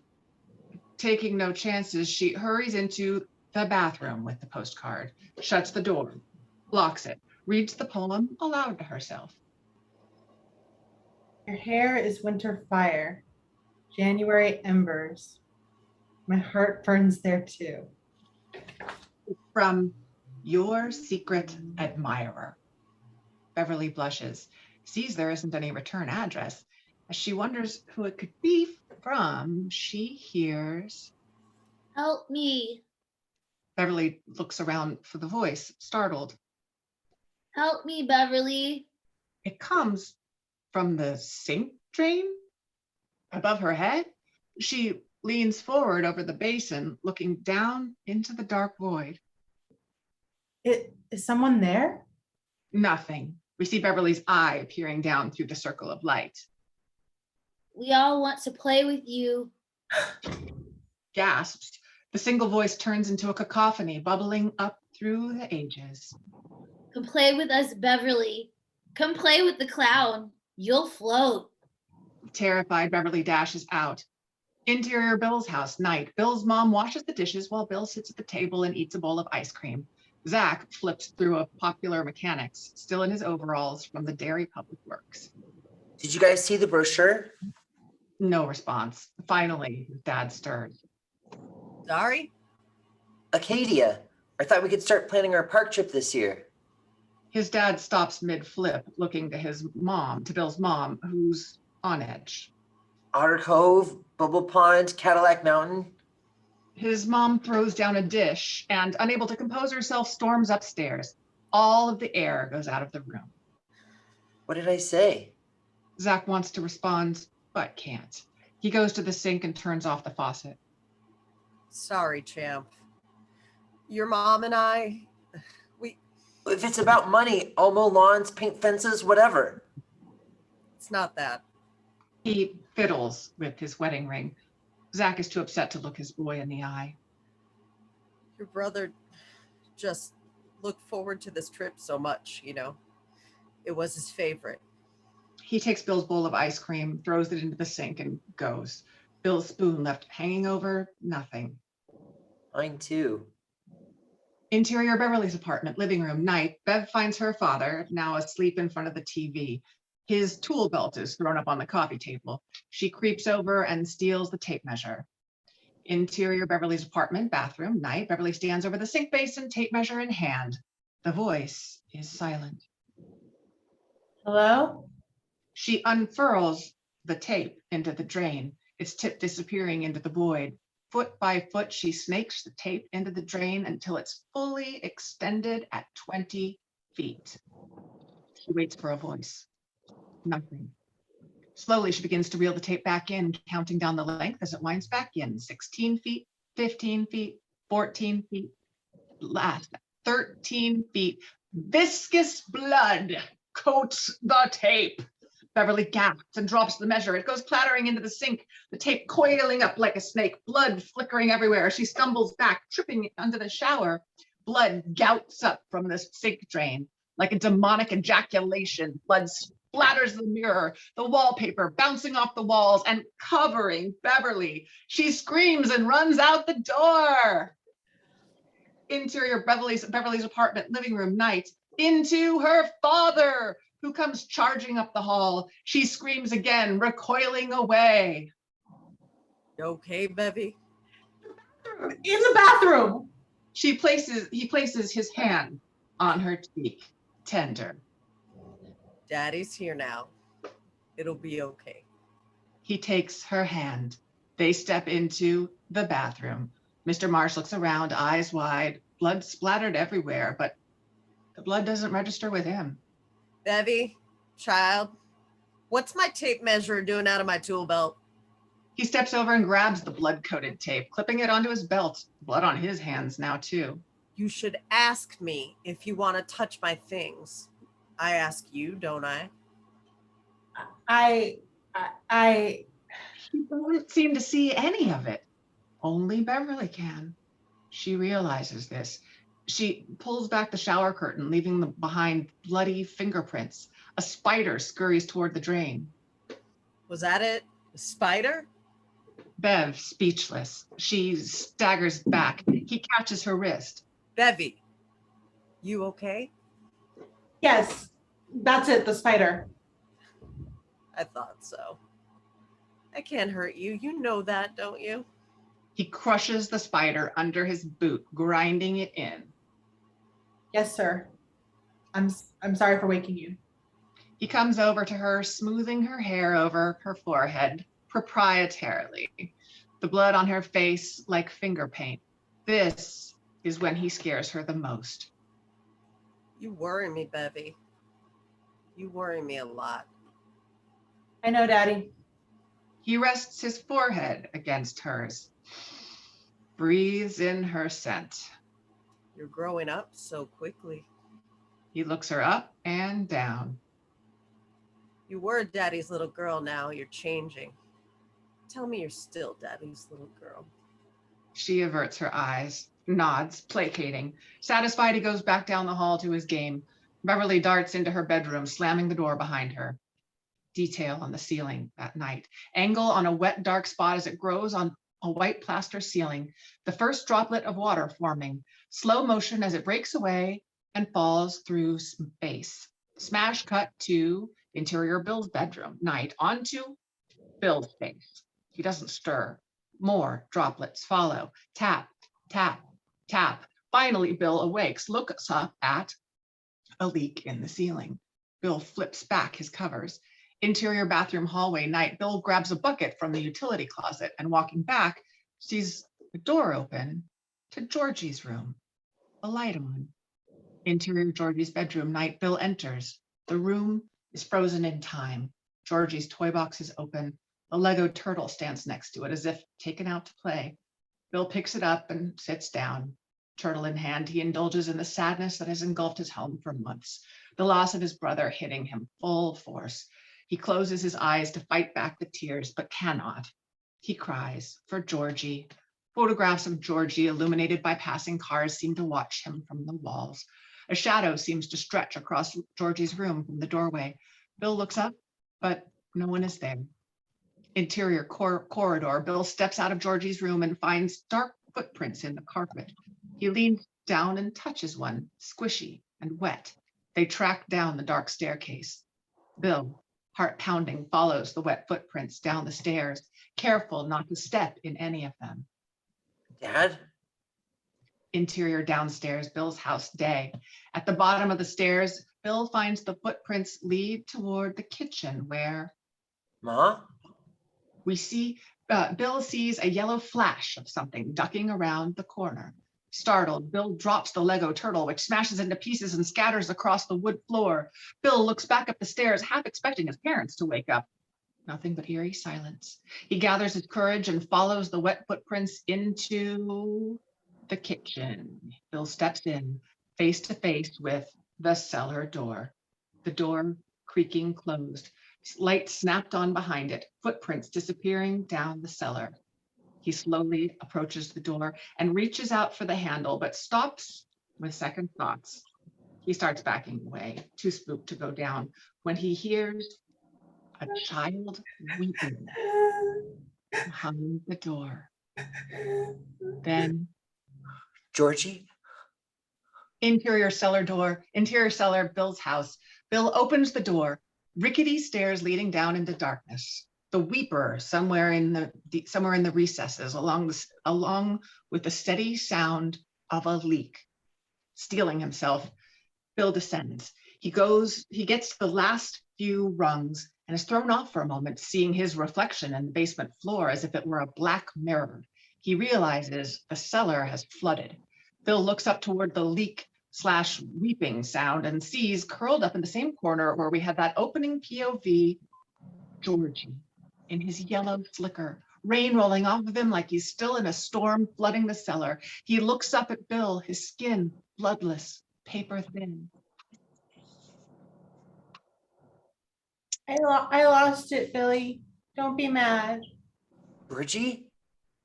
Bill moves to step into the water when he hesitates, holding his foot over it. He looks to Georgie, whose expression of distress seems insincere. It just floated off. But Bill. Bill grabs a rake from the wall and pokes its tip into the water. Impossibly, it goes all the way to the hilt. If you come with me, you'll float too. Water and muck pour from his mouth as he says these last words, an endless cascade. Bill recoils, backpedaling up the stairs. Georgie starts to glide over the water toward Bill, who realizes there is a creature beyond it, white face, half submerged like a crocodile, propping up Georgie's body like a meat puppet. Pennywise begins to surface. Horrified, Bill bolts up the stairs, slamming and locking the basement door behind him. Interior downstairs, Bill's house night. Bill runs out of the kitchen, sliding on the scattered Legos and cutting his feet. He bounds up the stairs right into his dad, wearing PJs. His mom shows at the door, not happy. Easy. What's with all the door slamming? Interior Bill's house basement door. Moments later, Bill and Zach stand over the stairwell. Zach turns on the light and walks down, much to Bill's horror. Dad, don't! Into a puddle of water. Dry as a bone, Bill. Sure it wasn't just a dream. Bill holds himself, too freaked out to speak. Interior Travis Bowers' house, Travis's bedroom, day. Travis puts cream on fresh belt lashes on his back. All around him on the walls are posters of monster trucks. A honk from outside. He throws down his shirt and goes into the living room, passing his father, Officer Bowers, in his knockoff lazy boy, drinking a beer, watching the newest episode of Cops. Where are you off to? Out with the guys. Travis goes to pass him. Officer Bowers reaches out and stops his son from going any further. Travis straightens, knows this routine all too well. Vic's house. Probably stop at Red Apple first, pick up some things. Officer Bowers stares him down like he isn't too sure what to do with his son. Most likely knock him around some more, but nah, too much work right now. Give me another beer from the fridge before you leave. Exterior Travis Bowers' house. Moments later, Travis runs out to Victor and Belch, waiting in Victor's Trans Am. Belch is in the passenger seat. Out. I thought... Did I fucking stutter? In the back. You hear from Hawkstutter any? Vic and I are wondering. Who cares?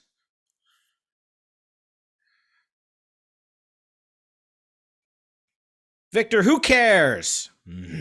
What about your dad? He get on you about the knife? I'm sorry.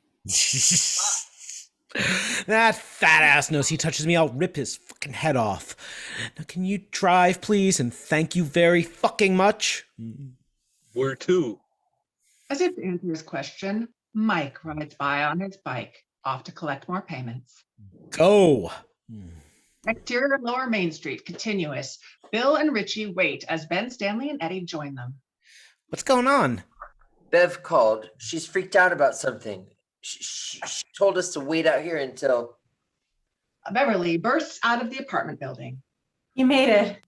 I need to show you guys something. What is it?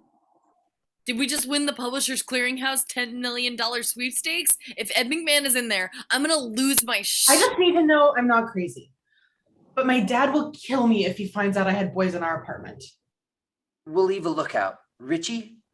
Yeah, whatever. That big man can wait. Bill, Stanley, Ben, and Eddie go with Beverly into her apartment, where she opens the door. Afternoon sunlight illuminates floating dust motes as Ben, Bill, Stanley, and Eddie follow her to the closed bathroom door. In there. What are we about to walk into? You'll see. She has no intention of going in. Bill pushes past Ben and opens the door. Oh God.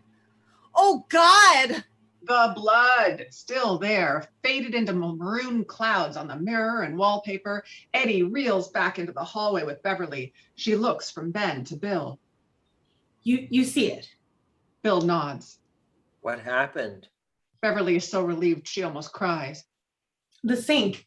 It came out from there. My dad couldn't see it. I thought I was going crazy. You're not going crazy. I saw something too. You did? Georgie. Like a ghost? No, he tried to get me to go into the basement with him. It wasn't just him either. I saw this other, I don't know. What you see, Bill? The clown, right? Bill doesn't say anything, which says it all. Eddie starts to hyperventilate. Everyone looks over at him. You okay, Eddie? Go outside. Keep Richie company, okay? Eddie just nods and walks out the door. We can't leave it like this. Interior Beverly's bathroom day. Bill, Stanley, Ben, and Beverly clean like grim elves using a bucket of hot water, Ajax, and some cloth rags. Slowly, the blood washes out. Reaching for the same rag, Bill and Bev's hands touch a spark between them. Exterior Beverly's house. Eddie and Richie stand lookout on the curb below. Eddie still disturbed by what he saw. So much blood. Back in the bathroom, while Ben and Stanley carry out trash bags of soaked towels, Bill and Beverly pour the last bucket of pink water down the bathtub drain. The bathroom is now as clean as it ever was. The bucket is filled with blood-stained rags. January Embers. Huh? The poem? I don't really know much poetry. He turns on the faucet to flush out the sink. Oh, never mind then. I was just... They watch the water cycling around the drain, hoping the awkwardness will get flushed away too. It's not true, you know, what they say about me. Oh, I know. I never believed it. None of us do. We like hanging out with you. Beverly smiles, relieved, shuts off the water. Thanks, Bill. Don't thank me too much. Unfortunately, according to most people, hanging with us makes you a loser. Ben stands stunned at the wonder of being in her bedroom. He hears a giggle and looks out into the hall. He sees Bill and Bev at the end of it having their moment. Cut to a puddle, reflection of the losers ripple away as they push their bikes through it, walking along the stretch of Kansas Street that borders the Barrens. Beverly looks over at Bill, his brow furrowed like he's trying to solve a complicated math problem in his head. What is it, Bill? All that blood at your place, and you say your folks didn't see any of it? Last night at my house with Georgie and the water, my dad just acted like everything was normal.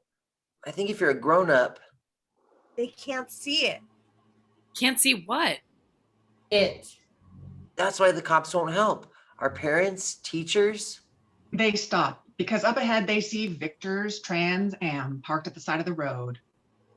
We should leave. Wait. He points to Mike's bike tangled up in the weeds next to it. Isn't that Mike's?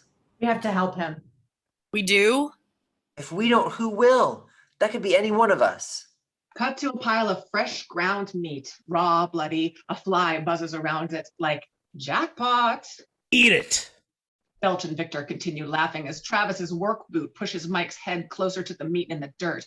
Mike tries to resist, but Travis pushes harder. We're in the Barrens. Eat it, you fucking mutt. Mike's nose touches the wet meat, the faintest squish. Travis pushes down again. Mike's hands slip in the gravel, splat, and his face goes into the meat. Travis and his boys whoop it up. Still flat on the ground, Mike wipes the meat off his face. And even in the midst of this, something bright red in the brown and green Barrens catches his eye. Clown watches from the fringe, applauding. The wham! Mike gets kicked in the head. Damn, that hurt. Pushed to the brink. He forgets what the fuck he just saw, grabs a fistful of meat and whips it at Travis and the boys, covers them in blood and ribbons of lamb and beef. Mike tries to scramble away, but Belch hooks him by the collar, throws him back down onto the gravel. Travis jumps on top, grabs a handful of gravel, and wham! Travis gets hit hard in the face with a rock. That'll leave a nasty wound that won't go away for the rest of our story. Attention snaps over to the losers, standing like saviors. Holy shit. Nice throw. Thanks. But don't act so surprised. Run! Mike uses the second of distraction to push off Travis and get back on his feet. He races over to join the losers. Rock war! Wham! Richie gets pegged with a rock thrown by Belch. Maybe he should have kept his trash mouth shut. Losers pick up more rocks, start whipping them at Travis, Victor, Patrick, and Snatch. The Bowers gang returns fire. Everybody ducks for cover, trying not to get hit. It's a brutal battle. Cornered, Bill yells out his orders. Run! They do, and they don't stop until they're safe. And as they all catch their breaths on Canal Street, Mike turns to the group. Thanks, but you shouldn't have done that. He'll be after you too now. Travis? He's always after us. I guess that's the one thing we all have in common. Yeah, homeschool. Welcome to the Losers Club. Off our losers. Title card of her manhole cover marked Dairy Public Works, July. A foot steps over it as we pan up to exterior Canal Street Day. The town prepares for a celebration. Red, white, and blue banners. Fireworks for sale signs. A brass band rehearses. I was thinking about it. Ironworks explosion in 1904, Bradley Gang in 32, the Black Spot in 59, and now with Georgie, Dorsey, and the rest, it seems like this bad stuff happens nearly every 30 years.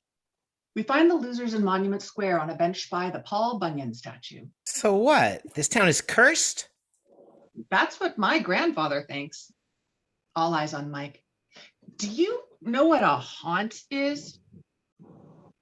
You mean like in a who you gonna call sense? No, not like that. A haunt can also mean like a feeding ground for animals or something else. My grandfather told me. He thinks all the bad things in this town are caused by one thing, one evil thing that feeds off of the people in Derry. But it can't be one thing. We're all seeing something different.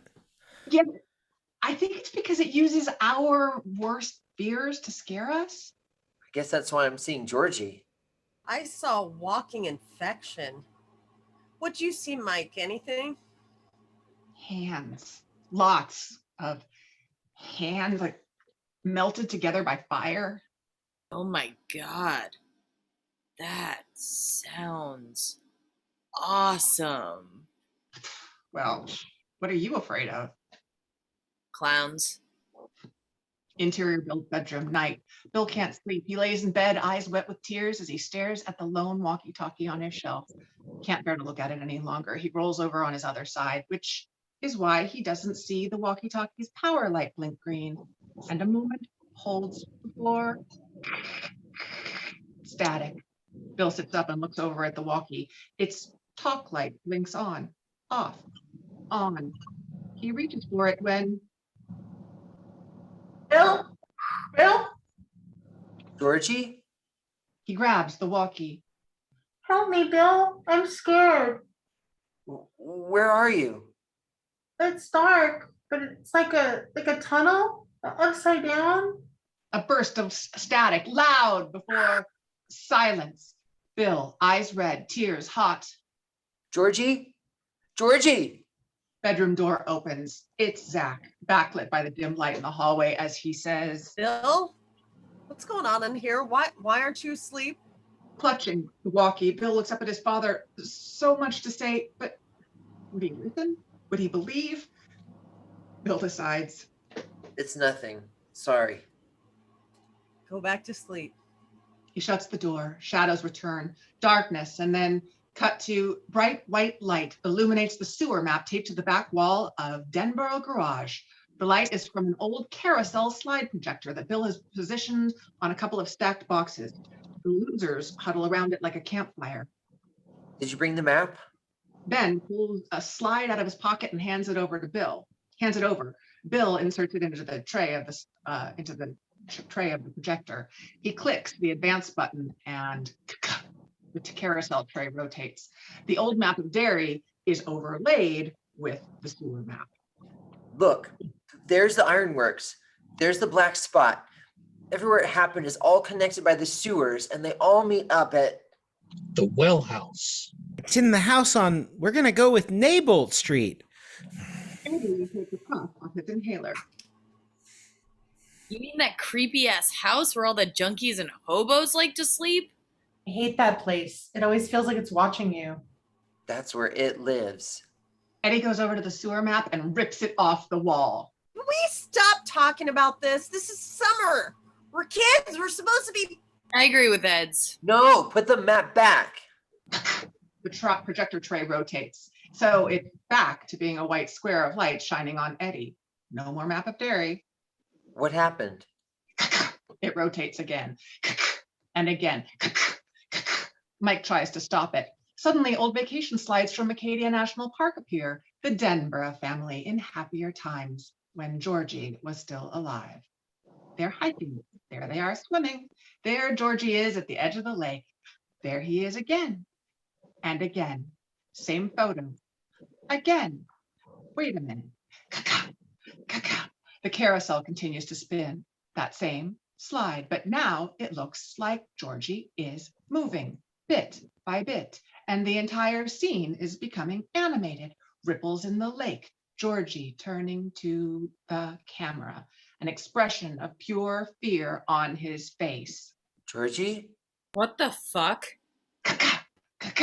Georgie runs toward camera. Turn it off. No one moves, fixed on this event. Turn it off. As Georgie continues to run, no sound but his mouth screaming for help, he looks back toward the lake and what's he see? Stanley goes over and pulls out the cord. That doesn't do shit. Georgie! Georgie runs off out of frame as the thing he was running from appears. God damn it, it's Pennywise in the middle of the lake, standing on water, waving at the camera, at the losers, at us. Holy shit. That's it. That's him.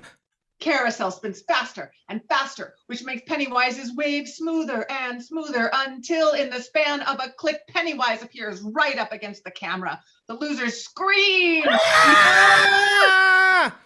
Mike kicks boxes of the carousel, crashes to the ground. No more Pennywise on the wall. Whew. How'd that even happen? It saw us. It knows who we are now. It always did. At least he's gone now. Guys? Yeah, but for how long? Guys? We need to. Guys! They look over at Beverly. She's staring at something above them. They follow her gaze up to the ceiling, to where the carousel is now projecting with more space between it and the ceiling. The square frame is bigger now. And so is Pennywise, staring down at them with a freeze frame snarl until he pops out of frame. Fast at first, but then almost in slow motion, as if he's diving into the frigid waters of our reality, he reaches out toward Beverly. She falls to the floor and tries to distance herself, but it isn't going to help. He's just about to grab her when garage door opens, flooding the room with light, which in turn makes Pennywise disappear. The losers look over at Ben by the garage door opener. Thanks, Ben. Good thinking.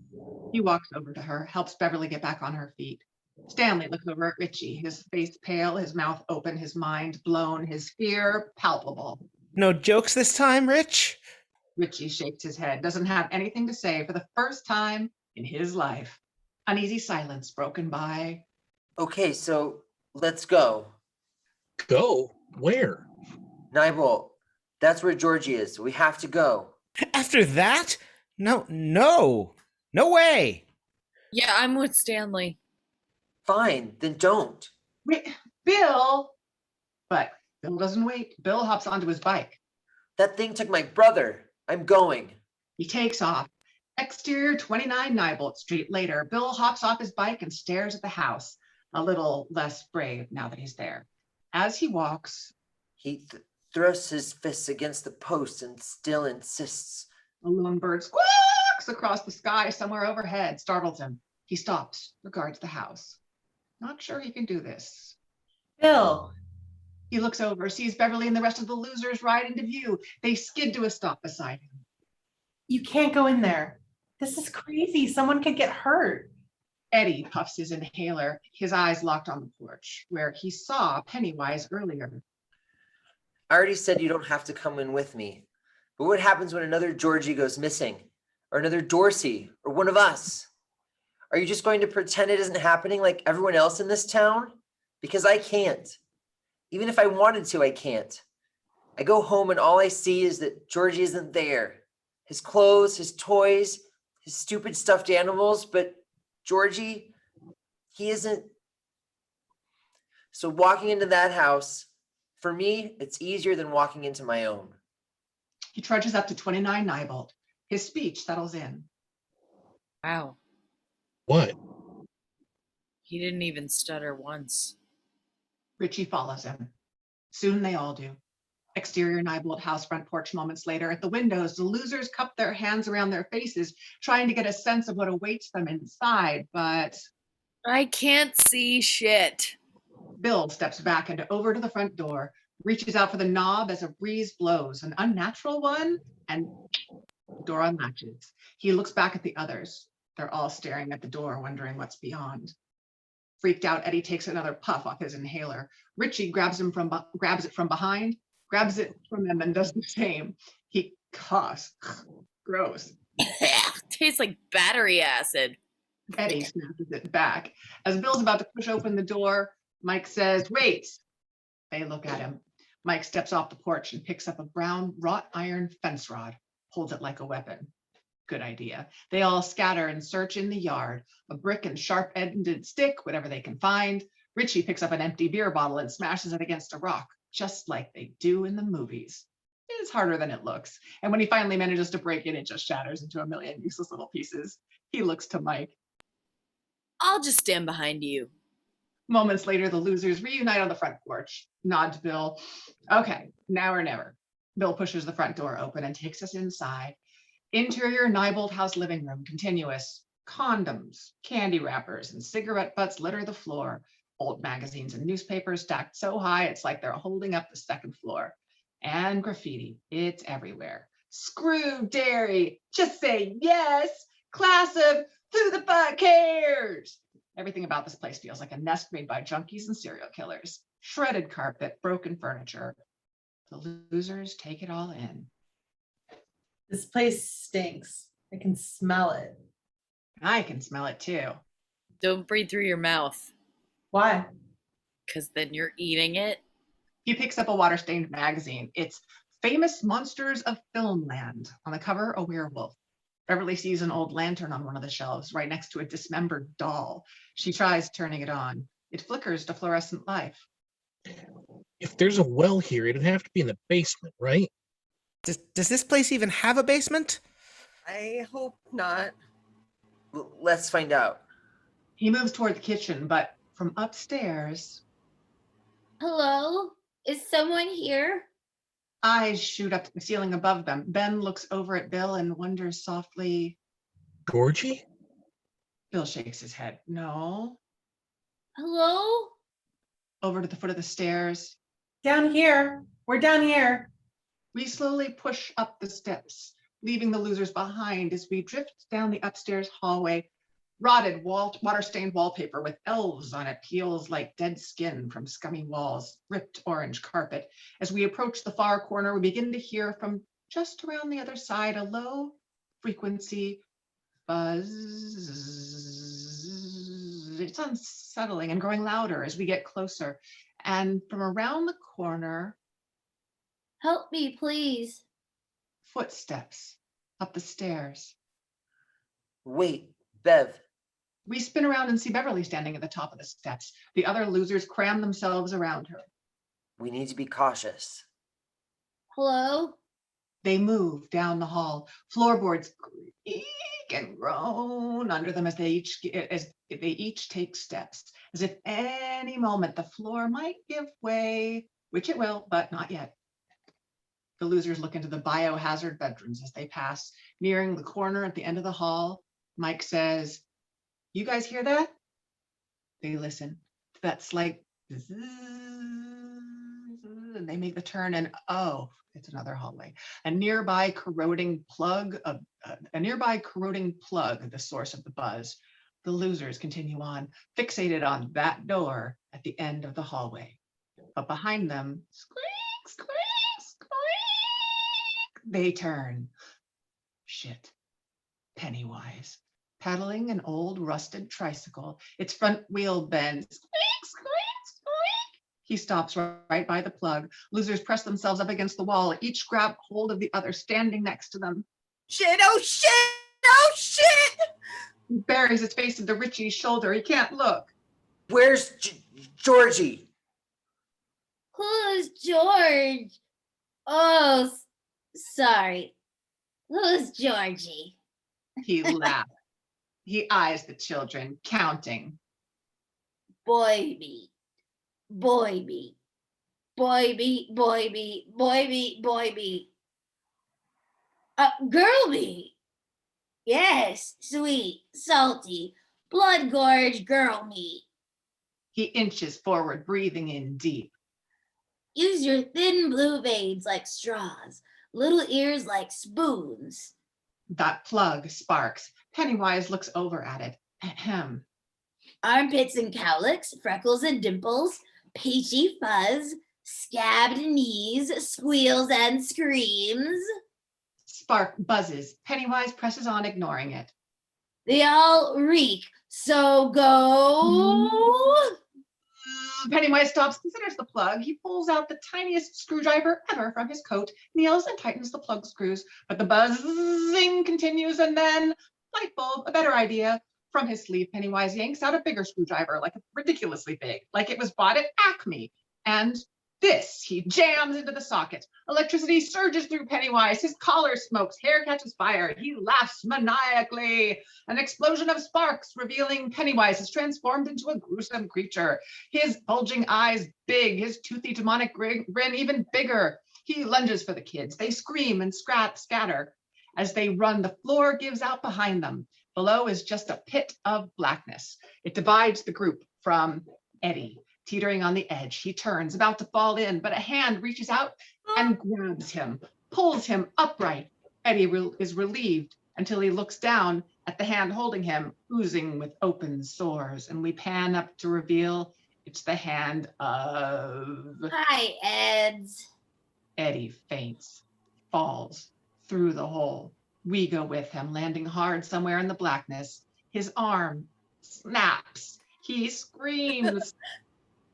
Ah! My arm! Above him, Beverly trips and her lantern rolls off the edge, lands beside Eddie. Light still on, illuminating the kitchen. Windows blacked out with tinfoil and newspaper. Eddie tries to get to his feet, but more debris falls on top of him, pinning him down by the old rusted refrigerator. Upstairs hallway, the losers scramble, trying to find a way out. Monstrous Pennywise has disappeared. Excuse me, they realize... Ed, we need to get to Eddie. So sorry. In the kitchen, using his good arm, Eddie tries to dig himself out from under the pile that has him pinned. Faster and faster as the refrigerator door opens, revealing Pennywise, contorted into the impossibly small space. He unfolds and untangles himself from inside the refrigerator. He straightens, reaches down, and grabs a hold of Eddie's broken arm. Nearby, a door opens. An orange glow pulsates inside, illuminating a set of stairs leading down into the basement of Neibolt.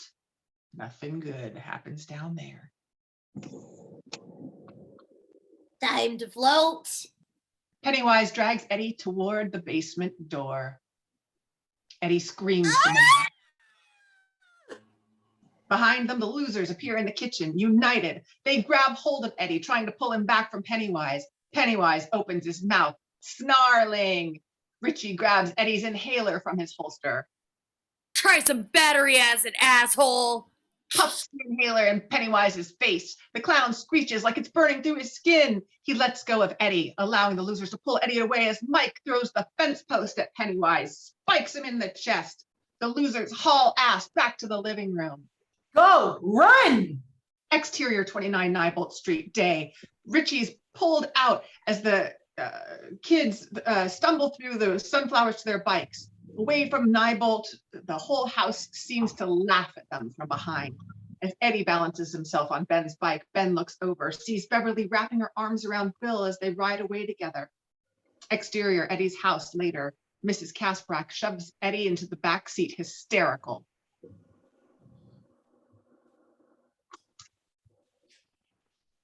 You did this. She slams the door on Eddie and fumbles for her keys. You know how delicate he is. We were attacked, Mrs. K. Don't even try to blame something else. Mrs. Kasprack pulls out all sorts of garbage from her purse until she finds her keys, dropping them. Let me help. She smacks Beverly away. Back! Get back! What's a little girl even doing with a gang of boys like this? If I was your mother, I'd be sick. Sick! Mrs. K, I swear. No, you're monsters. Reckless, selfish monsters. Eddie's done with you, you hear? Done. She jumps into the front seat and turns the engine. I don't want to see any of your faces ever again. She slams the door and the car squeals out of the driveway. Bill and the kids stand all ragtag there, low and shaken. Exterior Kansas Street, later. Bill, Richie, Beverly, Stanley, Ben, and Mike walk along. We'll need to go back. Prepared this time. You're crazy. Why? He's right. No one else is going to do anything. Eddie was nearly killed by some shape-shifting demon monster that almost used my guts for garters. But we heard it. That's something. Great. So next time, it'll just be madder and bigger and not mess around to kill us. We can't pretend it's not, we can't pretend it's going to go away because it's not, ever. You know that. You did the research. So I'll go away and not come back. Not my problem anymore. You can't wait to get out of this town either, you said. Because I want to run towards something, not run away. That's what cowards do. Ooh, ouch, burn, Ben. Oh, who invited you into the group anyway? Let's face facts. Real world. Georgie is dead. Stop trying to get us all killed just like you got him killed. A deep cut. Richie moves to go, but Bill blocks him. I didn't get my brother killed. Out of my way, Bill. You couldn't save him, but you can still save yourself. Take it back. You're scared. We all are. But take that back. They start shoving each other. Shoves turn to punches. A pounding of pent-up anger, pent-up fear. Bill lands a heavy blow and Richie falls to the ground hard. He gets up. His face stings red. Just a bunch of losers and you'll get yourselves killed trying to stop this stupid killer when none of it makes any difference. Richie and Bill start to go at it again, but Mike and Ben step up to separate them. Ben checks Bill to the pavement. Beverly pushes Ben away. What are you doing? Stop. She drops to Bill's side. Ben is crushed. Richie's right. Bill doesn't care about anybody but himself. We all have shit too. I'm sick of it. He and Stanley help Richie up. This is what it wants. It wants us divided. That's what it was doing in Neibolt, separating us. Well, it got what it wants, but at least I'm alive and I plan on staying that way. Richie, Ben, and Stanley go. Bill looks to Beverly and Mike. Mike splits off from them too. Mike, wait. No, I can't do this. I should have listened to my grandfather. I'm an outsider and I need to stay that. But we're all outsiders. No, you're not. He walks away, leaving only Bill and Bev. Exterior dairy, various. Warehouse Row, City Center, Memorial Park. A lone patrol car creeps down West Broadway, passing the synagogue. Inside the synagogue, Stanley is reaching the Devar Torah part of his bar mitzvah ceremony, nervously finishing a verse from the scroll. Mancho Shelazeh. He glances up at his mom, who refuses to smile, at Richie seated in the back, and then at the rabbi, who nods. Go on. Reflecting on what I just read, I like what it says about indifference. When you're a kid, His eyes fall on the empty seats next to Richie. It rattles him. Stanley? Well, when you're a kid, you think the universe revolves around you, that you'll always be protected and cared for. Then one day something really bad happens, and you realize that's not true. Exterior Hanlon Abattoir, continuous. A sheep stands in its pen. Separated from its flock, Leroy hands Mike the stun-bolt gun, like, let's try this again. Suns go out, and animals go extinct, and whole nations go crazy and kill people they don't like, and none of it seems to matter. Mike aims the stun-bolt. Poof! The sheep falls dead. Exterior Beverly's bathroom, continuous. Beverly brushes her hair. Her eyes spot the smallest fleck of blood on one of the tiles. She can't look away. That's why our friends and faith and family are so important. Interior Will's house, dining room, continuous. Will sits at the dinner table, eating alone. We matter, even if to the universe. In the public library, Ben looks up at the painting of the first dairy settlement. At first, it appears like the fur trappers are on the hunt, lying in the prone position, but closer inspection reveals We're just too small to notice. they're dead, because whatever they were hunting found them instead. As we push in on that well house, we cut to title card over the Penobscot River, August. Tilt down to the overhead shot of what we expect to be Dairy 1989, but instead we see nothing, just the intersection of a black stream, and a river, and the surrounding wilderness, towering black pines as far as the eye can see. This is Dairy in 1637, interior wellhouse night. Abigail 19 rushes in and slams the door as if trying to keep Satan himself out. She clutches her baby to her breast, kneels by dying embers in the hearth. She blows on them, but a flame never catches. Her baby starts to fuss. Hush now. Shh. It'll be.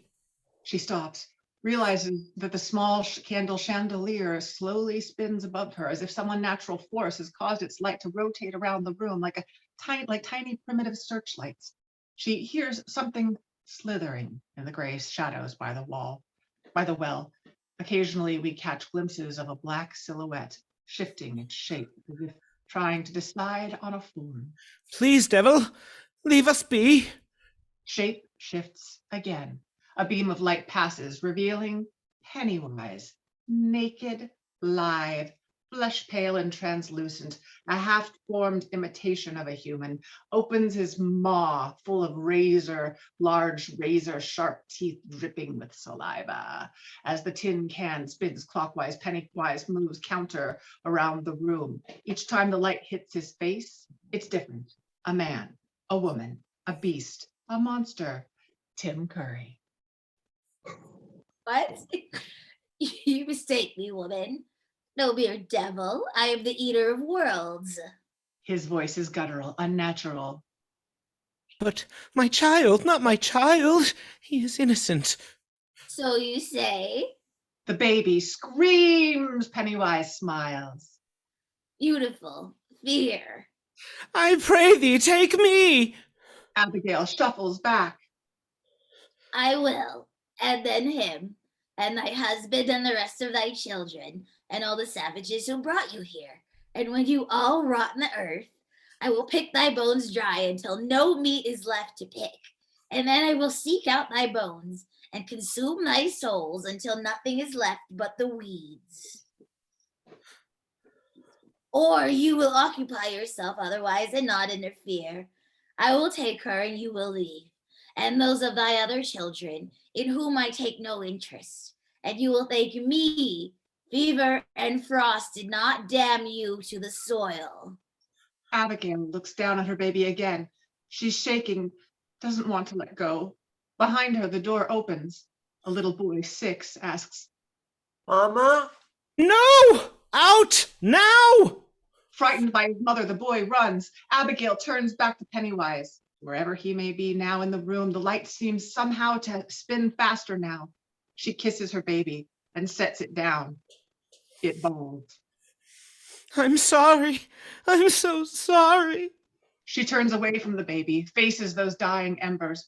We keep on her face as they seem to begin glowing brighter as over her shoulder, out of focus, Pennywise crawls over to the baby and starts to feast.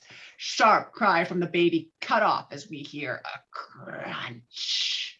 Abigail continues to look into the bright orange glow of not the flickering fire, but the deadlights. Her expression changing, fear, denial, grief, acceptance, and then nothing, just a glazed look, as if nothing horrific is actually happening behind her.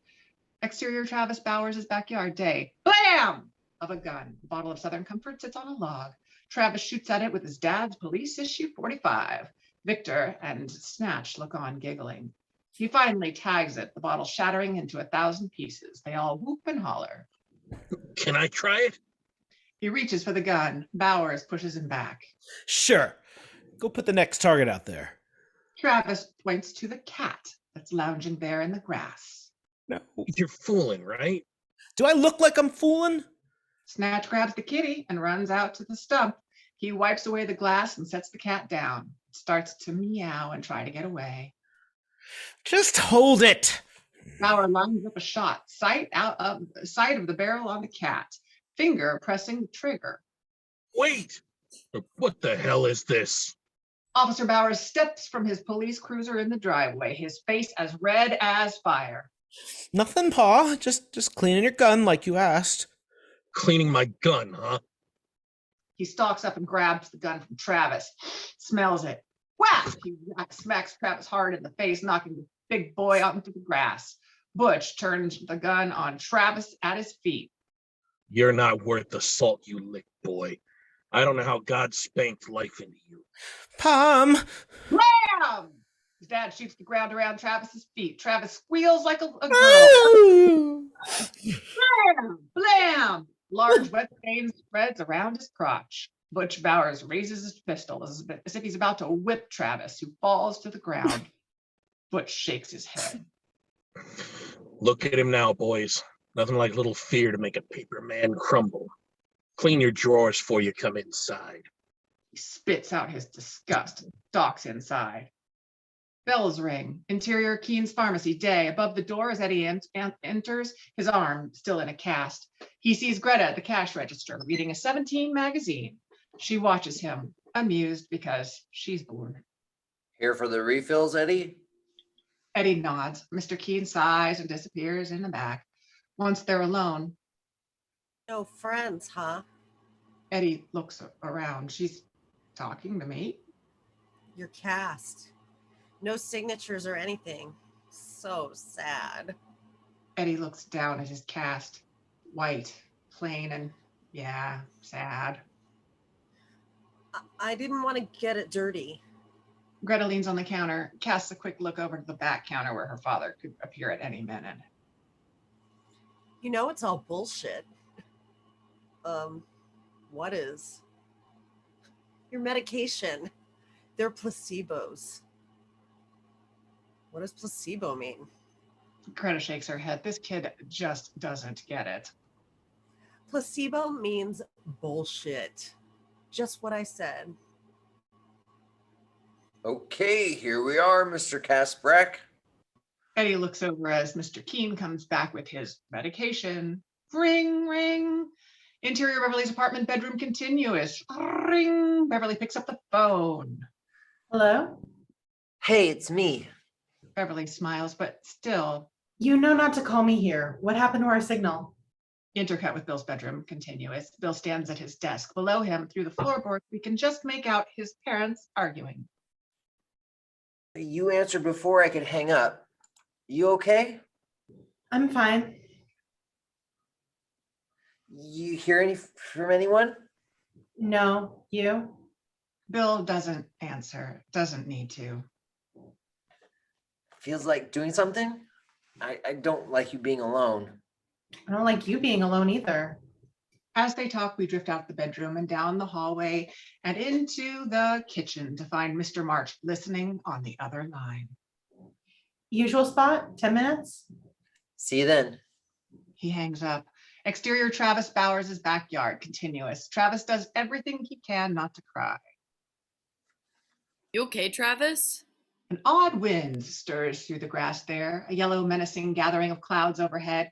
Travis suddenly notices a balloon bobbling over his mailbox, string connected to something stuffed inside.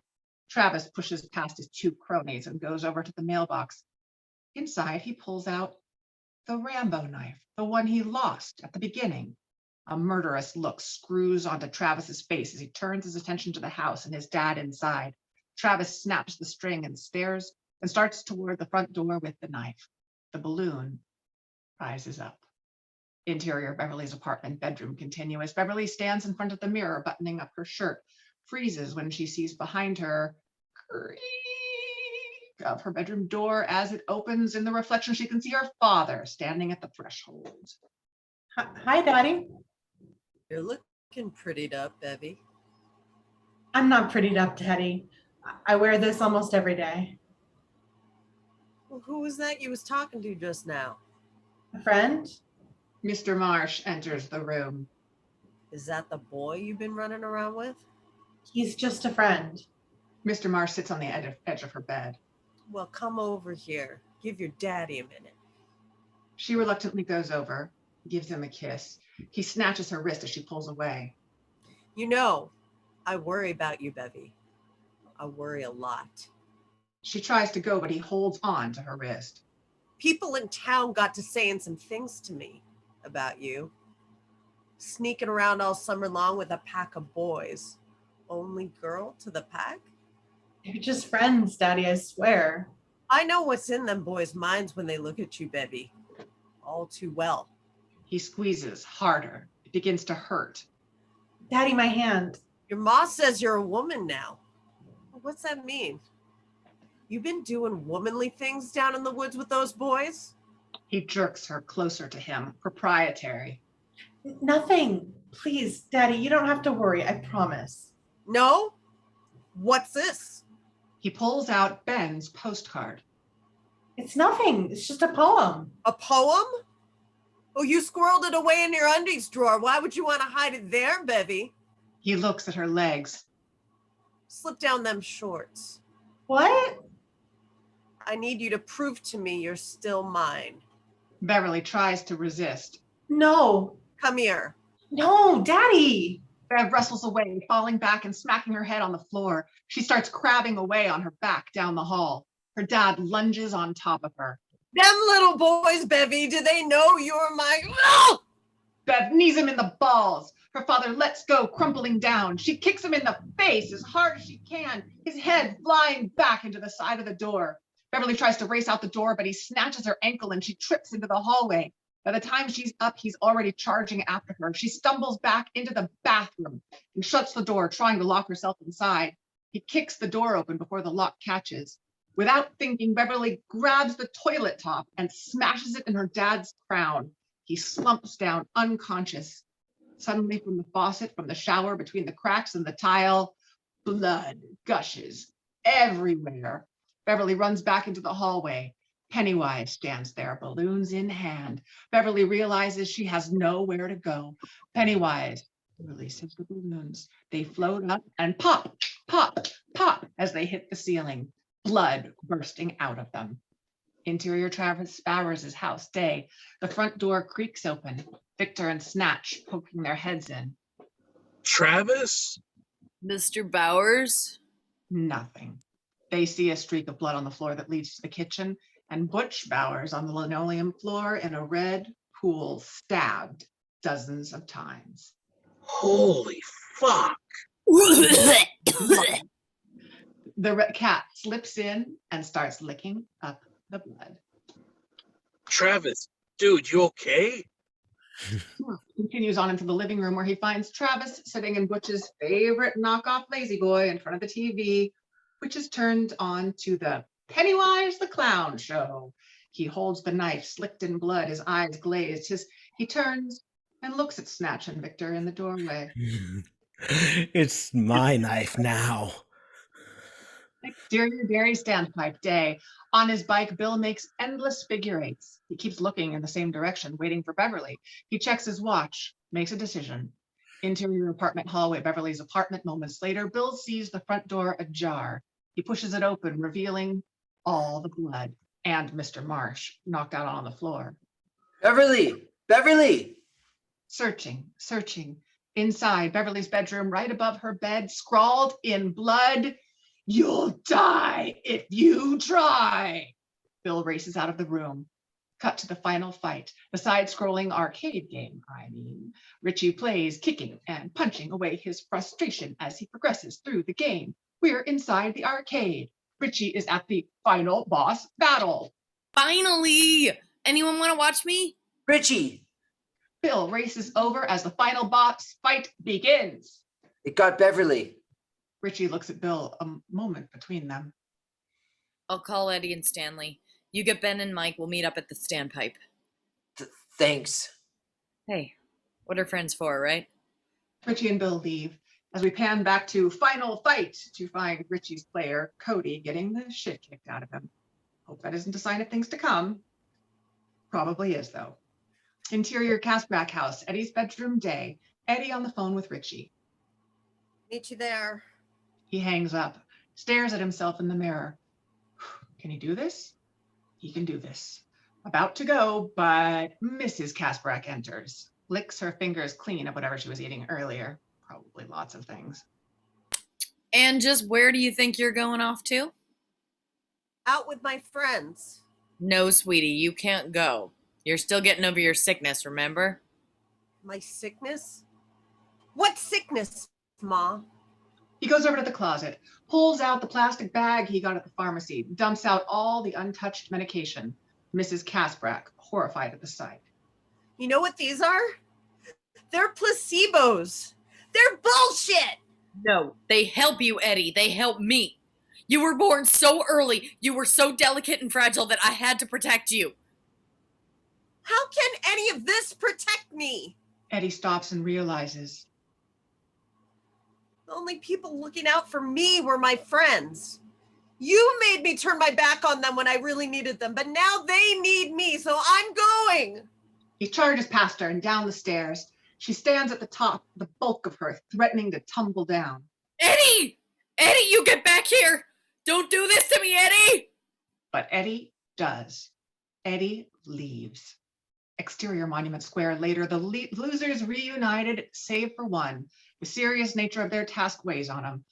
Richie sees Mike's stun bolt. Better than a broken bottle. If anyone wants to bow out now. No. Remember what Beverly said? We all go or none of us do. That's the only way we can defeat it. Bill nods. Then let's go to Nightbolt. Cut to over black and old doo-wop record plays, amplified by distant and crummy speakers. You're my love, you're my angel, you're the girl of my dreams. Aunt Beverly snaps awake. Where is she?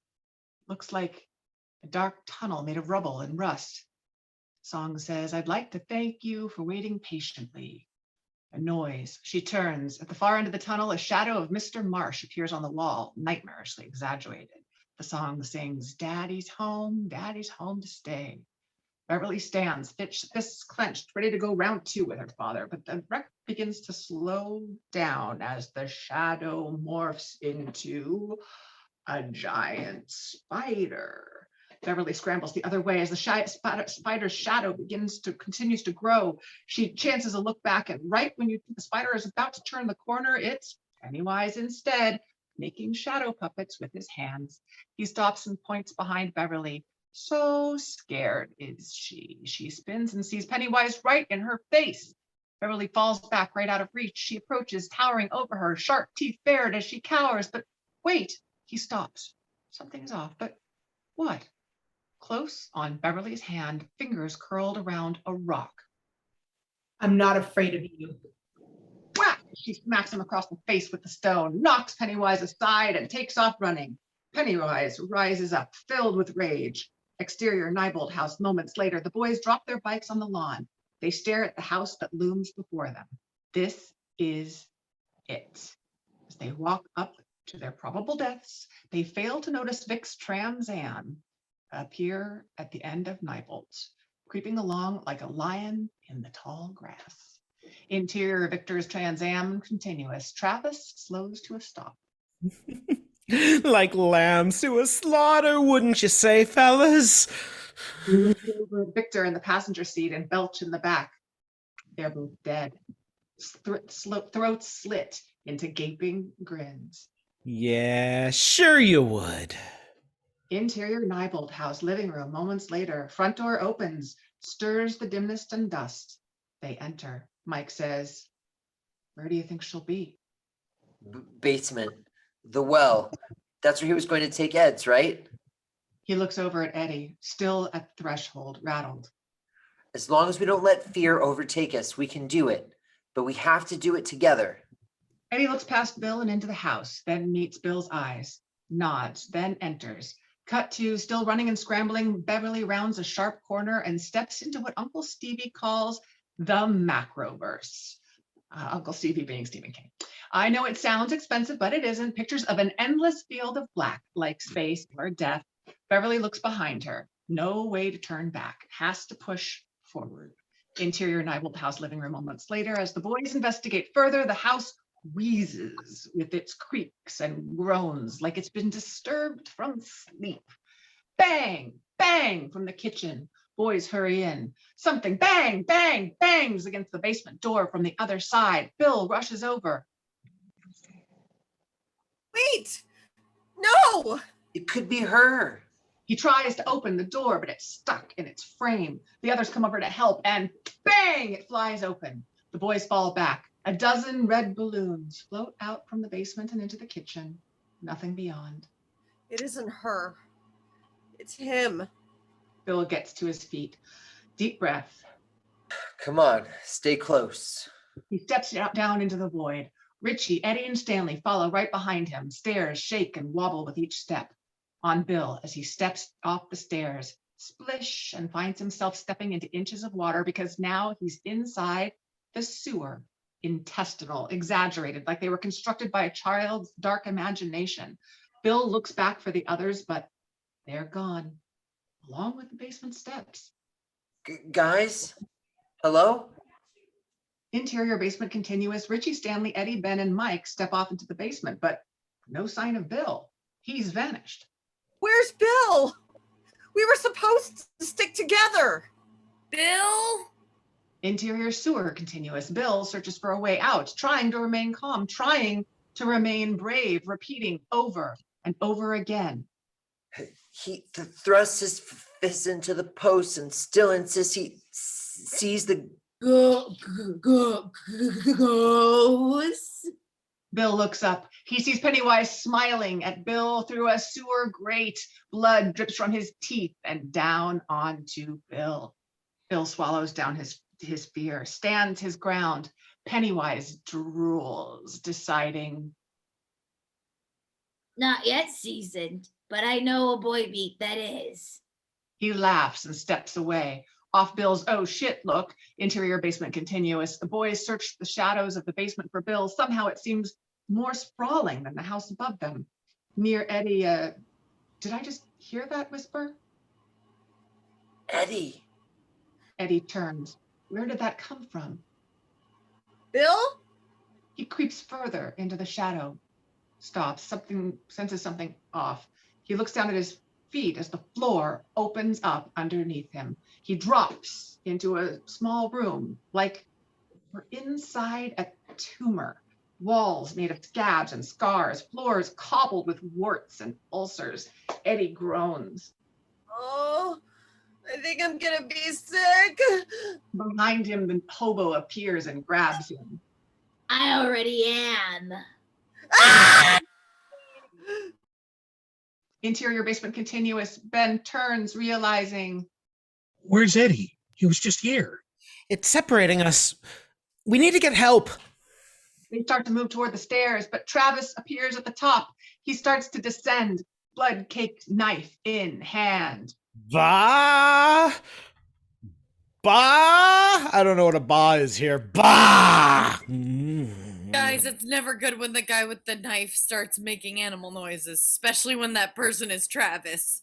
Ben turns, searches for a way out, finds a rotted piece of plywood blocking the bottom of a rusted coal chute. Here, climb up. The others race over. As Travis steps off the stairs, Mike grabs the chute with a stun bolt as the others squeeze themselves in and up.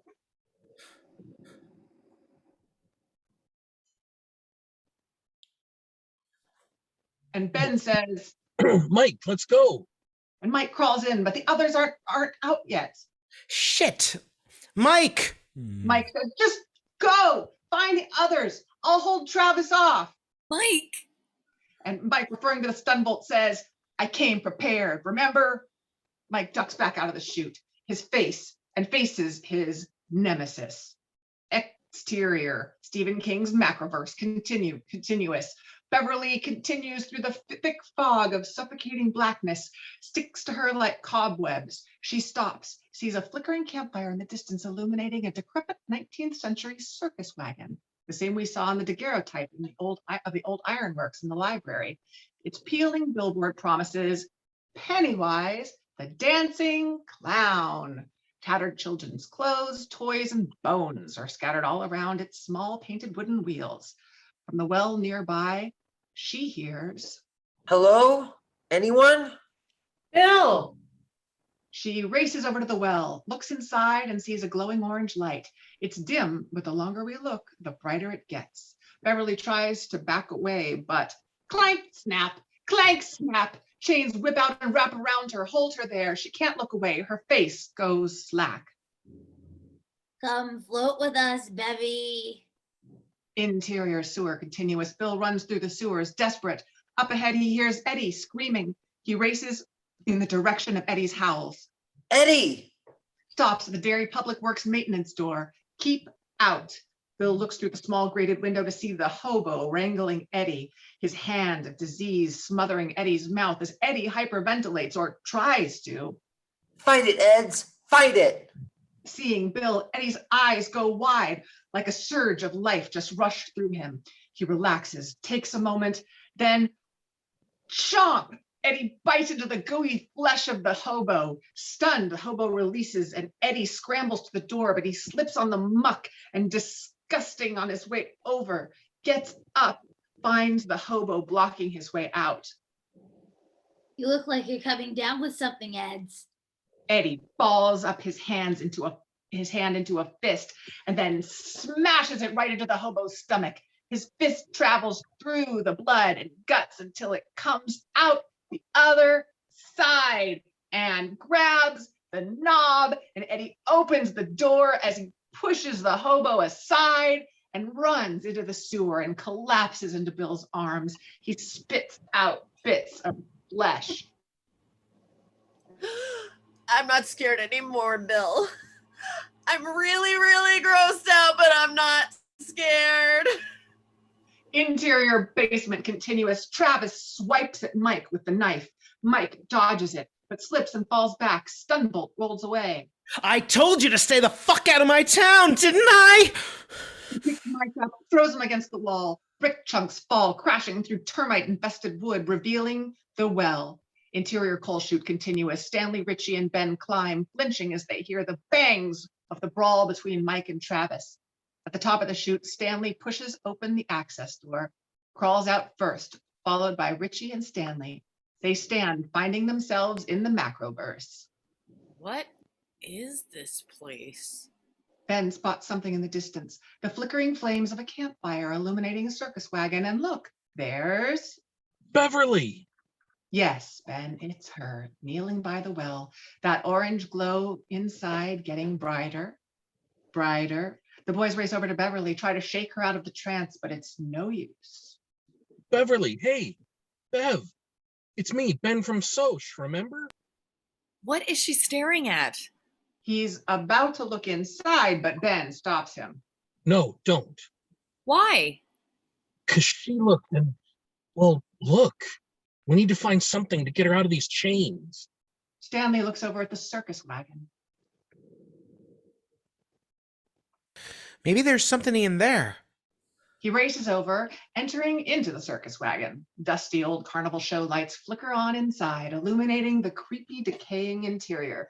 In the corner, Stanley sees a wood axe. He moves toward it, but...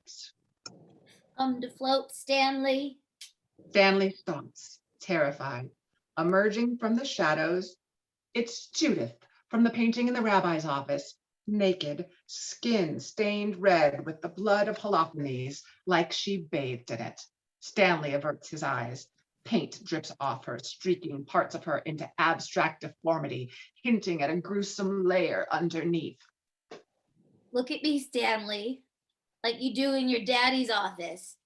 She wipes her arm across her face, clearing away some of the dripping wet paint. Smile smearing into a clownish grin. I could smell your fear, your salted meat.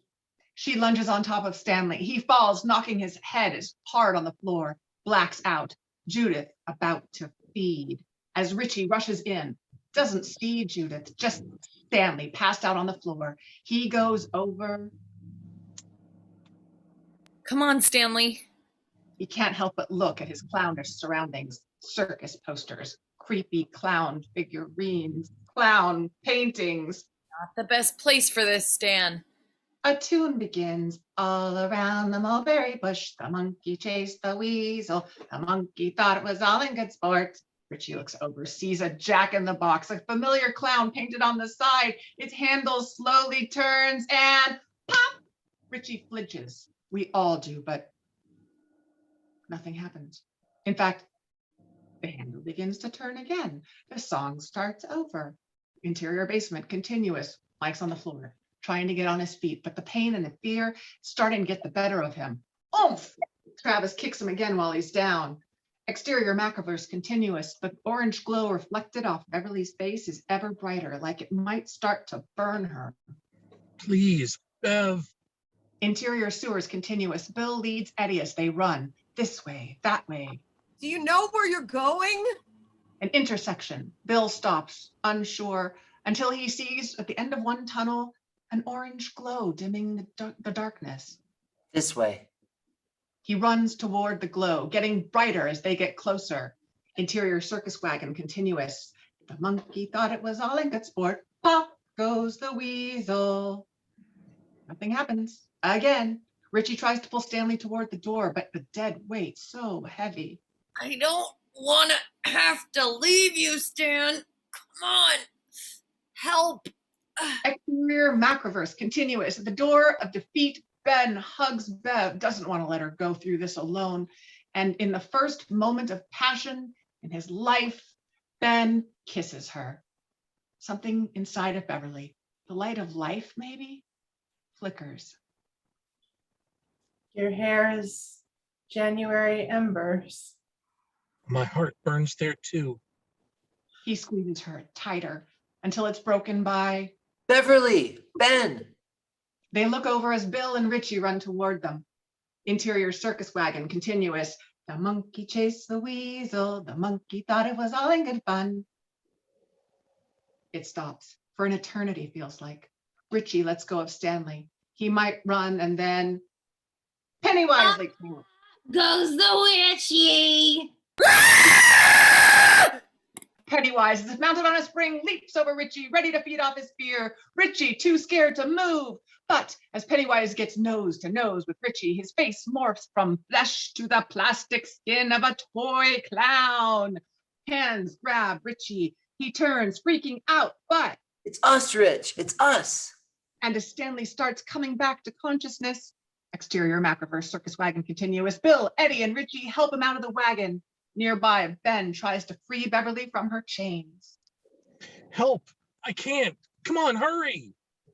Richie, Eddie, and Stanley rush over to help, but Bill catches sight of something running away from them in the distance. A small figure in a yellow rain slicker. Georgie. He takes off, No, Bill, wait. but Bill doesn't have time to wait. He races deeper into the darkness, chasing after his little brother.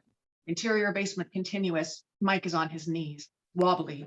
Travis approaches with the stun bolt in one hand as he drags the compressed air canister along the floor behind him. Travis presses the pistol right against Mike's glabella. You know what that is. I'm gonna kill you, and then I'm gonna kill all your friends. Mike looks at Travis like he's given up, but then says, no, You won't. Mike grabs Travis, holds him tight as he pulls him back, and they both disappear down the well, and we fall with them into the well. Mike tumbles like a lost sock, catches sight of Travis tumbling farther below, the stun bolt beyond him. And then he sees it, the perfect bright orange circle below, the losers, his friends surrounding it. Exterior macroverse sparks as Richie snaps the chains around Beverly with the axe. Now free, she stands up and gives Ben a hug. Thank you. Clank! They look over as the stun bolt rolls off the edge of the well and stops at Eddie's feet. That's Mike's. Screaming as Travis falls from above into the bright orange lights, falling fast behind him is Mike. He hits the edge of the well. Ouch! Grabs it, but slipping fast. Beverly dives over and grabs onto him to help. The others all join in and start to pull Mike to safety as skitter. Up the side of the wall, a melted mass of hands appear, grab onto Mike's ankle, pulling him down into the dead lights. Afraid, Mike tries to kick them off, but he's losing the battle, gathers his strength and courage and says, "Let me go!"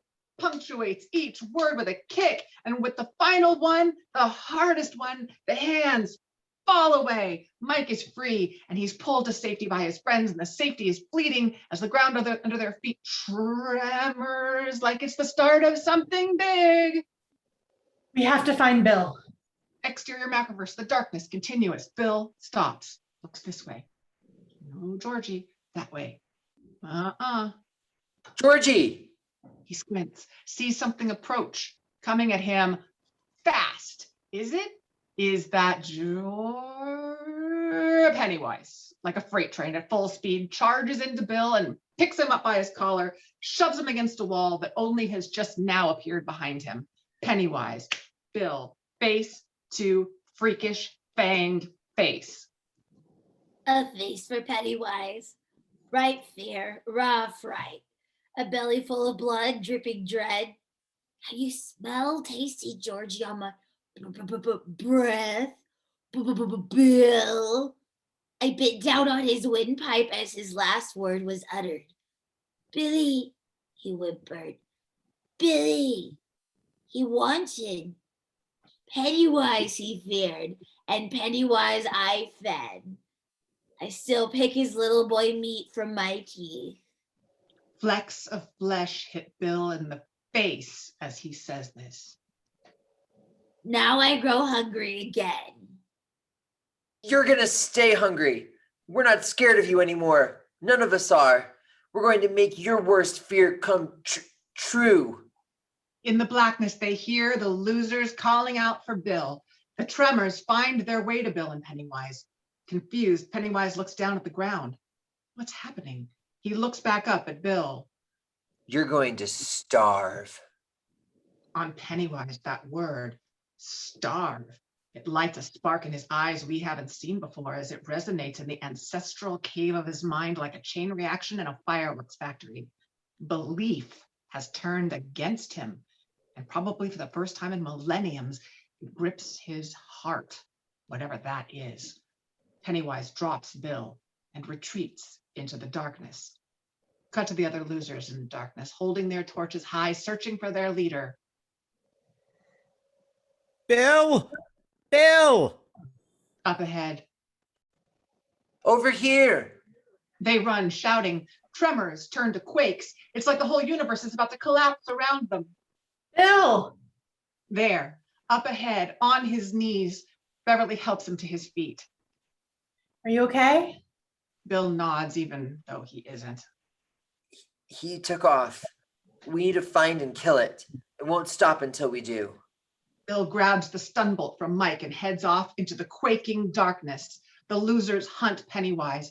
With every encounter, it takes on one of their fears. Headless child, Judith, hand creature, and each loser steps up and confronts it, throwing their torches at it, letting go of their fears, causing it to retreat into the blackness until only Bill's torch remains. In its flickering light, they catch the faintest glimpse of Pennywise circling around them. A truce to be true. A deal to be struck. Ignore this, forget me, and I will let you all grow and thrive, living happy lives until you die happy deaths at age 101. No, no more. Psh, Bill's torch extinguishes, leaving the losers huddled in the darkness. Maybe we should have at least discussed the deal first.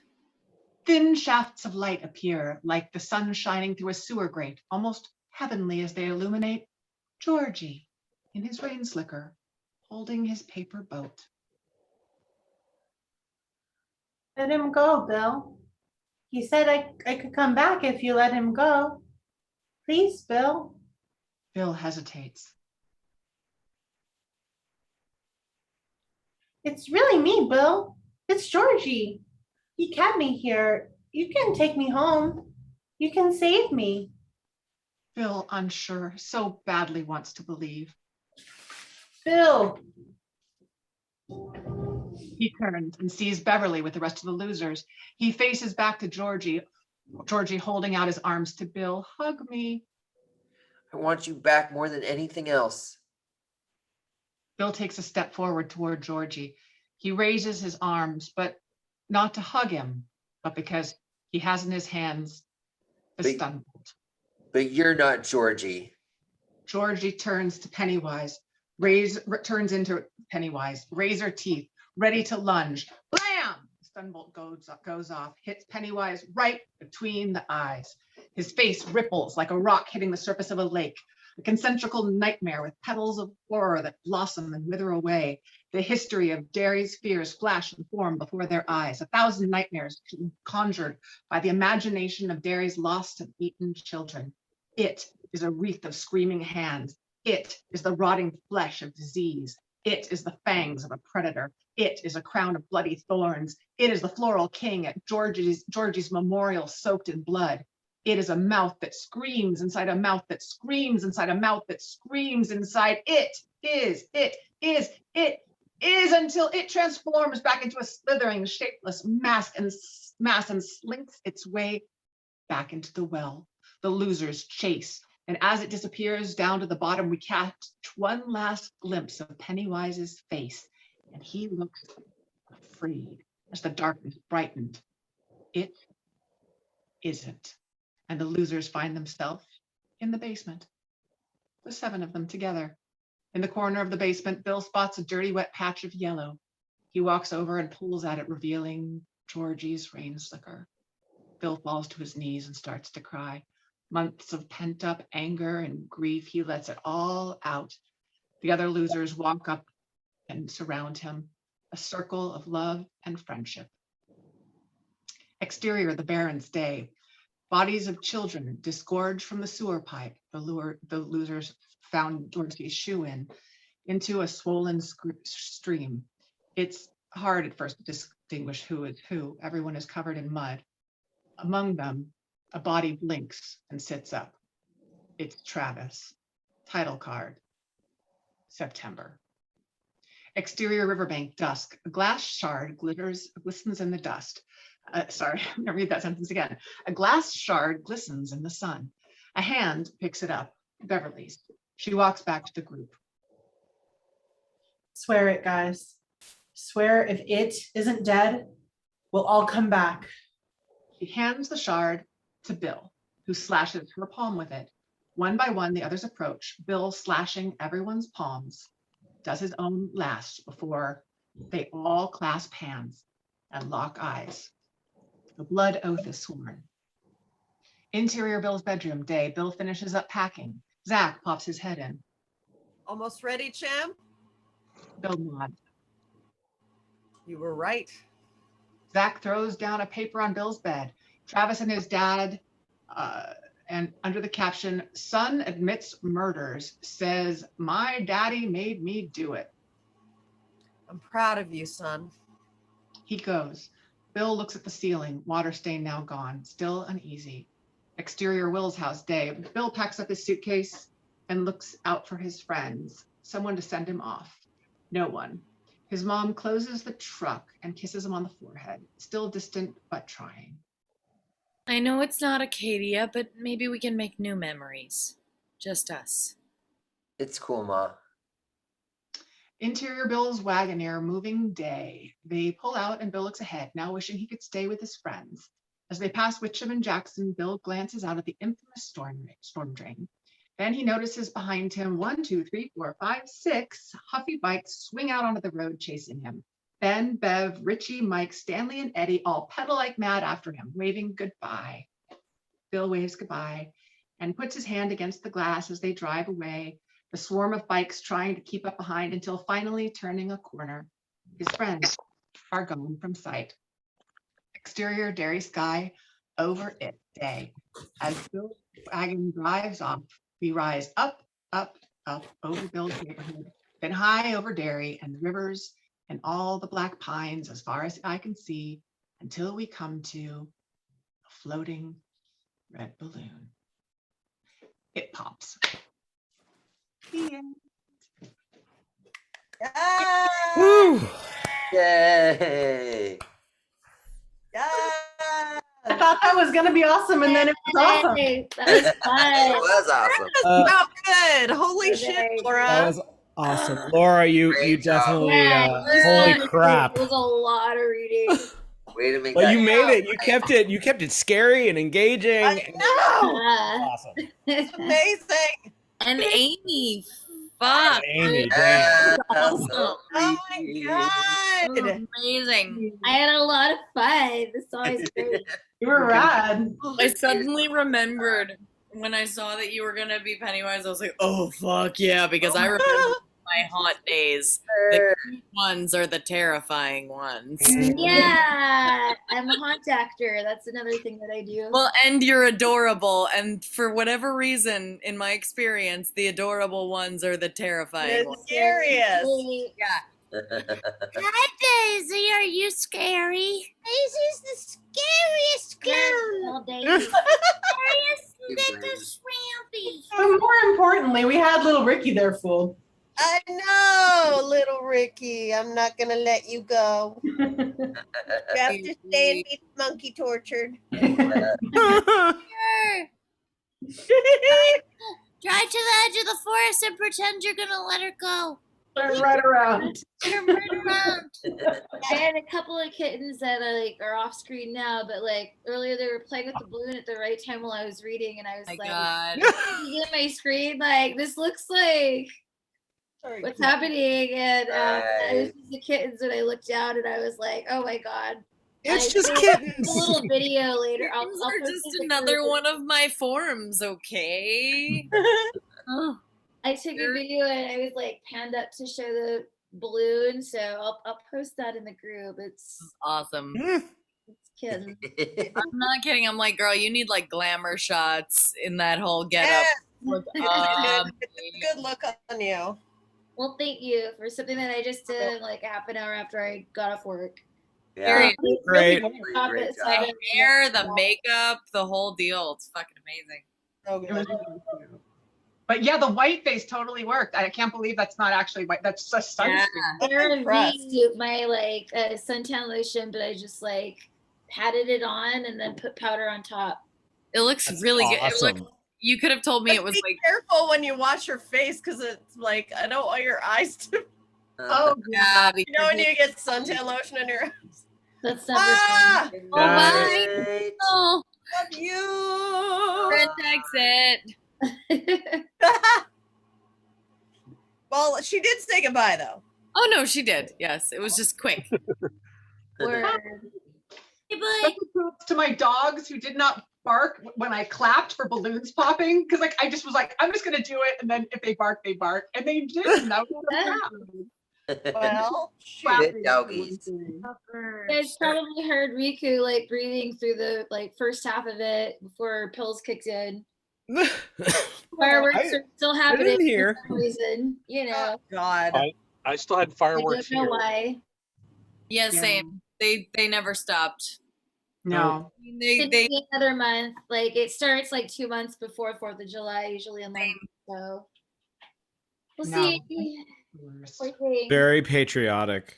Great job, America. Great job, It's America. Great job being assholes. They're dogs and better. Well, I mean, Beth's now met some of my neighbors, so you get it because it's like it's less patriotic and more like they're just party people who always want to like party in the street all the time, which is mostly great because it makes me feel super safe because there's always a bunch of guys I know and trust outside my building. That Like, is fucking great. Yeah, truly. And like they know me and we love each other and it's great. And they asked about you today. It was adorable. Aww. Mhm. I ran Tell into them I said hi. how's your girlfriend? I was like, she's good. She's back home. I miss her. He's like, oh, tell her I said Aw. what's up. I was like, I will. That's so cute. sweetest guy. That's cute. Yeah, but that's the thing. It's like I live around really, really nice people, so I'm like I'm grateful for all that. But sometimes I'm like, shut up. Enough with that. Stop blowing things up. It's 3 a.m. on a Wednesday. Why? Right? Yeah. Seriously. Just blowing stuff up, bro. Gonna Blowing it up. It's constant in Long Beach. It's just like fucking. Yeah. Same up here. Actually, and I told Beth this, and it's true. Last 4th of July was terrifying because it like sounded like it sounded like the building was gonna fall down. Like it was. Imagine, because like I can imagine how. I mean, you It know was how bad it was here, and it wasn't like on the roof next to the fucking window, like at your place. Jesus Christ! They do really close. They do them like right out in the street, which is so fucking dangerous and stupid. But I live in suburb kind of things. Last year, literally, the house next door was firing them off in their backyard. Yep. Sounds about right.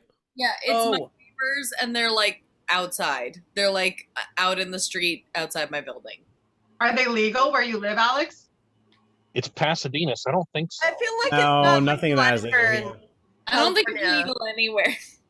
Yeah, I don't think it's legal anywhere in California because they don't want the whole state to catch on fire. Right? Yeah. Like California has, I mean, my neighbors have some professional looking stuff. Like they have like Yeah, stuff I think you have to have like some all the kind way of- up, you know. Yeah.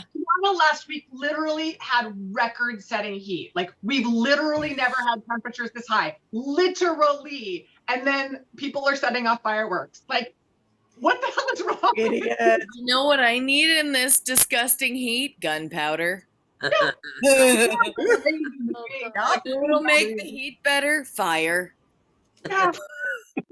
Yeah, looking forward to like fire season in California, so my asthma can get like really bad again. Oh, as it does no. every year, you know, like that's always a thing. I got to avoid it and like stay inside all year last year, basically during fire season. But now I'm working, so that's not an option. No. It's gonna be Hopefully, fun. I'm gonna cross my fingers, but you know how it is out here. It just happens. I just had fireworks go off. God damn it. We can get together and have a nebulizer party. Right? I've got a portable nebulizer. I'll bring one. I do too. We can just sit around and Right? rub our And shit. ash rains down around our houses. That'd be kind of amazing, actually. I think we should make a video of that. That actually I happened. love that. Honestly, it sounds like the Legit. That would be a really good like skit, I think, if we were just sitting around like sucking on nebulizers. Oh my And god. everybody And, like passing the inhaler. But it'd be really great if you pretended it was drugs and then Yeah, yeah. So we're like all getting fucked up on our. Oh my god. You're written. So All you're right, right. I'll start working on that skit. I like it a lot. It'll be our first TikTok. I'm gonna plan a Camp Paradise read. I can't believe I never thought of that. Yes, I'm so excited. Yes, please. Yeah, why the fuck not? I mean, So That would be a fun. lot of fun. I mean, I remember that. It was really, that was like one of the first scintillating stories I think I saw. it's And that was fucking weird as shit, and I love it. It's Uh-huh.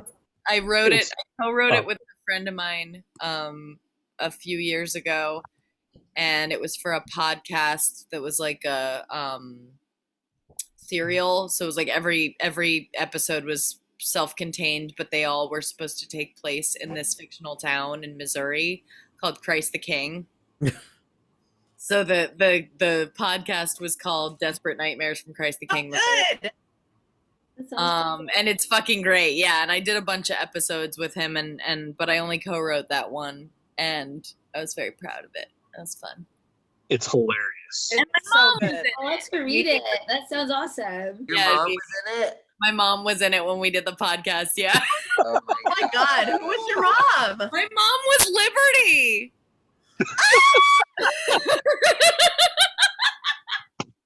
And I was Hope. Oh my God. Yeah. Liberty That's so wrong. It's right. Liberty runs the nudist camp and like screams at her daughter to get naked all the time. And Hope is her daughter who like her way of rebelling is by going the opposite way. So she wants to go be like a gospel singer. Oh, it's so good. Spread the good word of the Lord. Yeah. It's so good. It is so good. Oh God, you gotta set that up as soon as possible. I will. Right? I feel really silly for not thinking of that before, but yes, I will. Yay. Because it's kind of like, oh, we did that, but we haven't done it in the ages group. ago, and it's an original, so it's not like it's one that people are familiar with unless Right. they've seen it. I love that. I'm so excited. I've never heard of it before today. Like I It's can't weird as believe shit. it. It's like I cannot wait. It's great. It's so fun. good. It's just really a lot of fun. Stupid and fun. Fun and fun. Hello, baby. Okay, kids, I have to get up in 6 hours. Oh, baby, Yep. Oh, baby. But I don't care because this was so good. This was Rad. I'm Good. supposed to get up early and go birding also, so like good night. Yeah. Good night, everyone. What? Oh, you have to get up and go birding, you said? Yes, at the Rancho Los Cerritos, this Turk site. I'm gonna go look at birds. At Oh 8. wow, that's awesome. cool. That sounds awesome. That's Wow. Pretty awesome. There's this old like lady that leads you around. There were only 2 other people last time I went. Ah, What? I've never heard of this. I want to go It do sounds this. like Go look at birds. It's like I Yeah. have binoculars and they're like Bird she told me watching. how to use my binoculars correctly last time and I was Well, like, 'cause I've always wanted to bird watch, but I don't know shit about birds, so I would love to have a guide. That's fucking. I don't either, which is basically why I'm going this gonna be you have to let us know how it is, because that's Sounds Well. amazing. I think that's the first I've ever heard of anyone actually going bird watching outside of like a murder Looking out a mystery window. or something. That's just my aesthetic. Yeah, it's fun. I have 2 pairs of binoculars, so I could take any of you guys. Very cool. Fuck yeah. I think I have my own pair, so I can cover myself, and we can do. Oh my God. Well, you know what? We should do that in August. Yes. Let's go bird Yeah, watching in it's August. great. It's like a trek. It's like an hour of walking around. That's I fucking love rad. I'm 100% on board. No, yeah, me too. I would I was totally just go bird watch. telling somebody to go to Austin, Texas, and go to the Congress Street Bridge and watch the bats fly out because it's like the I would most. love to see that. That's So yes. cool. It's the funnest thing in the universe. I've seen that. That's Oh my it's God. It amazing. is amazing. So It's- great. although I wouldn't go to Texas for anything right now. Like you Yeah. No. Yeah. But if No. I were to Austin, Yeah. No. but Yeah. no, But- right. Sort of safe place in Texas. No. I don't know. No, not now. I don't want to bring anybody down, but yeah. Oh, As a woman Totally. with a functional uterus, a person with a functional uterus, I would not go to Texas. Like, That's right. Do not And- get stuck in Texas. Or a And even- functional brain, really. Well, And even Austin's getting the horrid gentrification shit going on. Yeah, I know. That's gonna be a lot of places, even Yeah. more. it's true. It's true. Yeah. Okay, babies, I'm gonna Alright. end the meeting, and I love you guys. Go sleep, baby. Night. Good Sleep well. night. Colin, Ah! thank you so much. Mwah, Floating off to mwah, mwah.